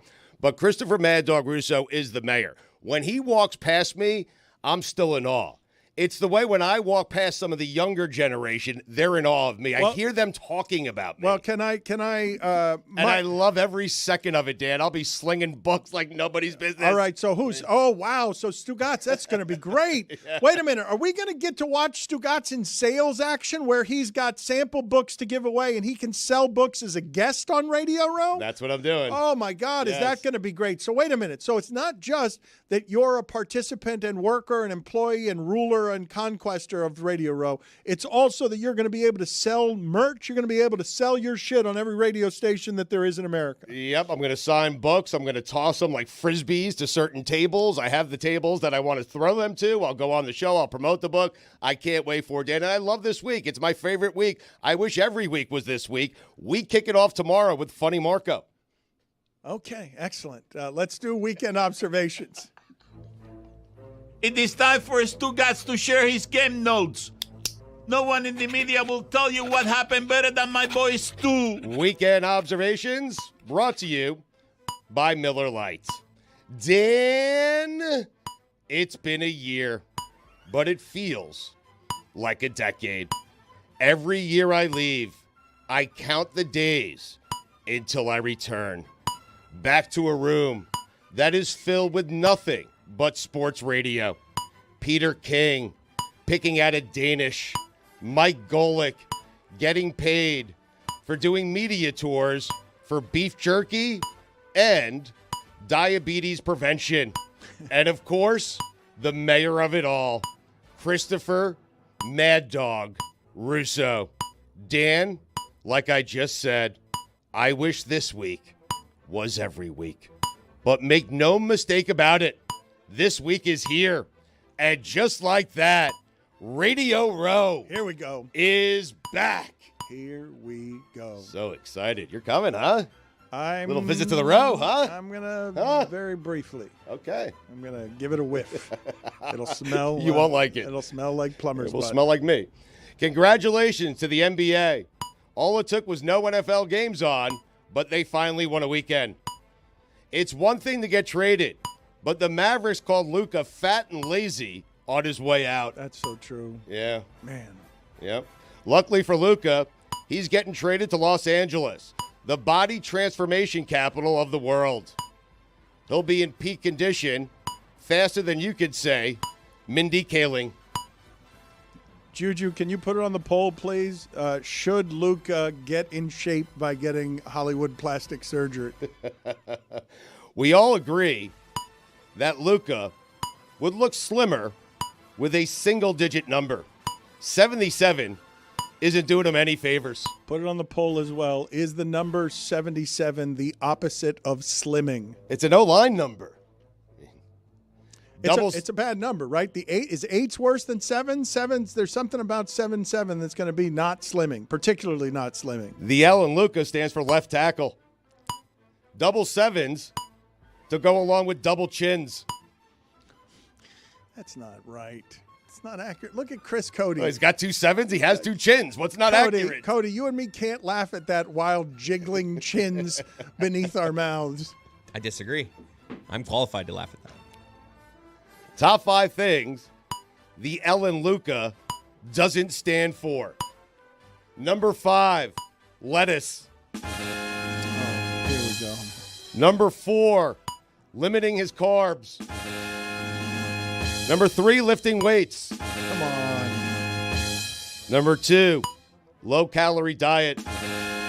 Is this still allowed? And number 1, Larry O'Brien trophy.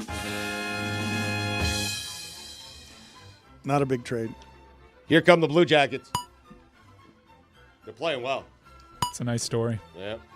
It's a nice story. Yeah, because Johnny Hockey. You're right.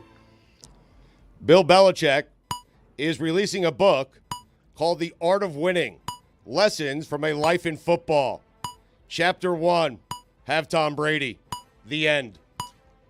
What about Chapter 2? There is no Chapter 2. No? No. Okay, I was going to say buy pizza before a North Carolina Duke game No. for all the frats. Just have Tom Brady. The end. A Jim Nantz interview can only take place in front of a fireplace.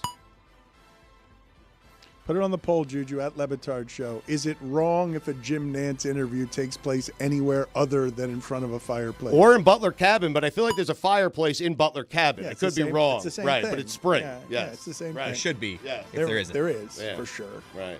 I think there is in our imagination, in our personal cabin book. Headline, I like that. Barnes & Nobles to add 60 new stores this year as bookstore revival picks up speed. When I told you, Dan, I was going to save books, I was serious. Yes, and StugottsBook.com. And you've been right. Yes. I mean, 60 new stores for Barnes & Nobles. You're happy? What a day for Yes, you. How would I not be I thought you would happy? lead the show with it. How would I not be happy for both you and the written word? It is one of the great tributes to the history of our audience and show that you are a champion who now sells books on Radio Row this week. That's my dream. Something to sling on Radio Row. It's great. It's amazing. So great. February 25th, Mavericks Lakers. Go ahead right now and circle the date. Are the rest of you happy for Stugotz? It doesn't feel like you guys are no real. one's happy. How are you not embracing the idea of Stugotz on Radio Row, where Tony Saragusa once came and sold us diabetes medicine with crumbs on his shirt? Mm-hmm. Stugotz is going to sell his best-selling book, and he's going to be slinging the book around Radio Row. Right. Look at the indifference in the He other said room. booth. I couldn't even look at your face. Yeah, it's hard. Can't wait to read your booth. Thank you. I heard Boothers are back in 2025. Where were we? Interesting trend piece I read. I'm with you, Dan, by the way. I don't feel they're excited. I mean, I feel yours, though. The booth is out on you. It's the coolest. It's the coolest. I can't believe that we get to celebrate Stugotz this way. It's lovely. Celebrate him by the booth. Mm-hmm. I've always said, if you're worried about one player's conditioning, trade for the much older superstar that's always injured. To everybody calling Anthony Davis a Laker legend, do me a favor and stop. He is not a Laker legend. What are we doing? You cannot say Anthony Davis is a Laker legend. How great a player. This is not Wilt. This is not Jerry West. This is not James Worthy. This is nobody. It's a guy who won a title in a bubble. He's not a legend. I'm not even certain LeBron is a Laker legend. How about that? Anthony Davis is better than James Worthy, Stugotz. Dan. Do you think the history booth will agree? There was a little Adam Sandler in there, I heard. There was. Is there a history booth? Big game James. I mean, do it. Hello. Timothy Chalamet. Oh, that is good. The Mavericks immediately getting blown out and giving up 91 points in the first half to the Cavs. The post-Luka era off to a great start. They lost by 40. Everyone said they were shell-shocked. Like, they came out of the locker room the same way we would have. Like, holy shit, Roy cursed at church. The Mavs should have asked for Bronny back too, just to see how badly LeBron wanted to play with Luka. That would have been so great. He says no, right? He says no, right? That's where he draws the line. Bronny? That'd be so good. Put Bronny with Kyrie? What would happen is great. LeBron would deny he knew anything he knew about it. Like, he would just say, I didn't know they were trading my son. Right. And then he would have plausible deniability Right. with his Son, wife didn't know, and right, his son. He would just claim that It's a business, right. Rich Paul and Put his I. hand and make him swear on the booth of God. The idea of LeBron trying to trade his son without his family finding out is a reality show. Oh, it's great. That would get me back into Like, the NBA. like just playing cards with Rich Paul and being like, you know what, Has LeBron ever gotten to the second page of a booth? If the Pro Bowl games were any more pointless, they'd be called soccer. A 0.30. The highlight of the Pro Bowl was watching Peyton Manning's 13-year-old throw in the pregame. Marshall Manning, elite quarterback name. When your nickname is the Sheriff, you have to name your kid Marshall. put it on the poll. So good. At Le Batard Show, is Marshall Manning an elite quarterback name? Oh, God, he's going to be so good. I have no idea if he even wants to play quarterback or not. He's going to be good. LaMelo Ball checked all the boxes for an all-star, except not being a Charlotte Hornet. Impractical jokers. Say it, Mike. Impractical. Leads the league in always being on TV. It's always there. Every day. Put it on the poll. That and Friends. At Le Batard Show, is Impractical Jokers on your television somewhere in the world at all times? Duke with the rare 17-point blowout win. That doesn't indicate just how bad it was. Taylor. You know where Duke took North Carolina, Dan? I don't know what happened there. Had a stroke. To the woodshed. They did, Taylor. You tripped on the way to the woodshed. You know what the H in Hubert Davis stands for, Dan? I do not. Hot seat. Whoa. Taylor. In honor of the Chiefs trying to three-peat. What is happening to you? My top 3 peats in sports. He's having a stroke. I didn't say book. Boof. I don't know what's going on. Super Bowl radio row. OLI. Did you bite the back of your tongue? Pete Alonso. The polar bear. Wait, what is this? No, that's not another one. That's This is my top 3 Pete's in sports. Top 3 Pete's. Yes. Which part are you not getting about this? Pete Alonso is number 3. He's OLI. Sorry. Rodney Pete. Is that number 3 or OLI? OLI. Pete Carroll. OLI. Big Balls Pete. Number 3, Pete Maravich. Pistol Pete. Number 2, Pete Sampras. Also, Pistol Pete. Number 1, Pete Rose. Charlie Hustle. No Pete Harnish. No, it's my list. Oh, okay. Yeah. Was it top 5 Pete's or top 3 Pete's? It was top 3 with 2 OLIs, I believe. I thought you were going to do like I left out top Calvin 3 Pete. Yeah. Wordplay, and the Chiefs were number 1. But no, you just did 3. 3 okay, Pete's. got it. Yeah, and he had 7 OLIs. It's my bad. Pete Incaviglia. Inky. Oh, God. Left him out. Top 5 throwers of the football all time. Whoa. Mayor Pete. Just kidding. OLI. Josh Allen. Number 5. I agree with this. Oh, my God. It's your list. What do you mean you agree with this? No, it's not my list. It's Mike's. I thought that this was Mike handing you the list that was your list. It's Mike handing me he slid me the list. Oh, he did that in front of people? Yes, yeah. I thought that was private producing. Number 5, Jeff George. Oh, my God, was he good. Didn't Joe Milton just throw a ball 85 yards this weekend?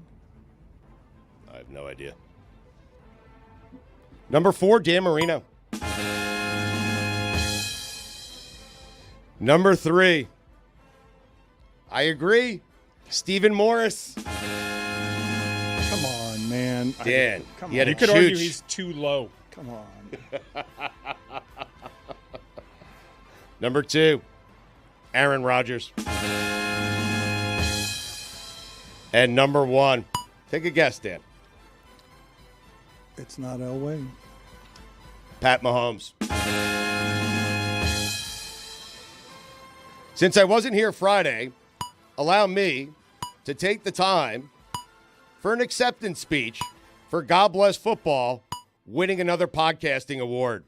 Shannon Sharp, better luck next year. You too, Dominique Foxworth. Whoa. And Bill Barnwell. Whoa. And Split Zone Duo. Whoa. And Locked On Titans. Whoa. And Shaw's local Best Insider podcast. And War Chant podcast featuring seminal headlines. Oh, man, that one was really good this year. Really? That was my favorite podcast this year. The S in Shannon Sharp stands for silver. Chad Ochocinco, more like Chad Ochodoso. Mina Kimes, I don't want to dog you, but Lenny would have been an award winner on my podcast. Whoa. David Sampson, nothing personal, but third place is an upgrade for anything you're in charge of. Making a career out of telling athletes that wins are the only thing that matter, only to then win every award myself. You, of course, know what I did, right, Dan? What'd you do? I talked the talk, Oh. and I walked the walk. You did. 3 awards, You did. 4 years. I believe that's what we in the business call a dynasty. Pretty close. Put my podcast awards in a box. Now put Jason Kelsey's in a box, and then ask yourself, who should really have the late night show on ESPN? And be dating Taylor Swift. We're breaking news. What? Yeah, big breaking news. What You happened? can't interrupt. I get No, to, we can. I get to be the guy that delivers news to you for the first time, and I love this. But wait a minute. An acceptance speech? Hang on. He's going to love this. Myles Garrett has requested a trade. Oh, my God. And we're done with the NBA. I mean, just when I was going to be pulled right back in. I'm so sorry for you. Yeah. You cannot interrupt the sanctity of the weekend observations. Myles Garrett. This is the NFL. He didn't even want to request a trade. Goodell picked up the phone and said, hey, you see these headlines? I don't like them one bit. It's our week. Request a trade, even if you don't mean it. we had a lot to overcome to get here. The biggest names in the sport, having to do some shows on Zoom, and, of course, Mike Fuentes having a microphone. I mean, Taylor. You know what the S in Stugotz stands for? Look, wait a minute. Not second place. Taylor does not deserve to Cut laugh. the Wait lights a on. minute. What do you mean? Wait a minute. This is because we've got two competing interests here at Metal Arc Media. I love Fuentes. Between good employees who work hard and sinister ones that are hell-bent on causing chaos. Wait, which one is which? Taylor's a little too happy with Mike Fuentes taking that particular stray during an acceptance speech that it doesn't feel like Stugotz totally wrote. So now look at Taylor getting off inter-office resentments. He's sneaking them into weekend observations, and he's delighted with himself. Yep. Look at it. You know what the S in Stugotz stands for? Not second place. Never second place. We actually interviewed a witch, and it wasn't Marjorie Taylor Greene. Dan. Dan wrote that one? Yes. What gave you the clue? The Dan? Sometimes they're like, Dan? I didn't know if we were starting the next sentence. You thought he had, you thought he read his notes wrong. Clarifying for the audience. I was just saying Dan. No, It's okay, Dan's what? observation. I He's know. never written an observation before. Yeah, And I wrote that one. That was the first time. Myles Garrett put out a press release for this, and Yeah. damn, it stings. Like he's basically blaming the Browns for sucking, and that's why he wants to leave. Oh, you can't do this to Stugotz's Wow. weekend Wow. observation. He's like, Twice. look, I need to compete for a Super Bowl straight up. Wow. I'm out. Wow. What is the press release? Go ahead and read it. I mean, it closes. With that in mind, I have requested a trade from the Cleveland Browns. But as a kid dreaming of the NFL, all I focused on was the ultimate goal of winning a Super Bowl, and that goal fuels me today more than ever. My love for, excuse me, $5. My love for the community of Northeast Ohio and the incredible fan base of the Cleveland Browns has made this one of the toughest decisions of my life. The past 8 years have shaped me into what I am today. Blah, blah, blah, blah, blah. While I love calling this city home, my desire is to win and compete on the biggest stages, and this it won't allow me to be complacent. The goal was to never go from Cleveland to Canton. It was always to compete for and win a Super Bowl. With that in mind, I've requested to be traded from the Cleveland Browns.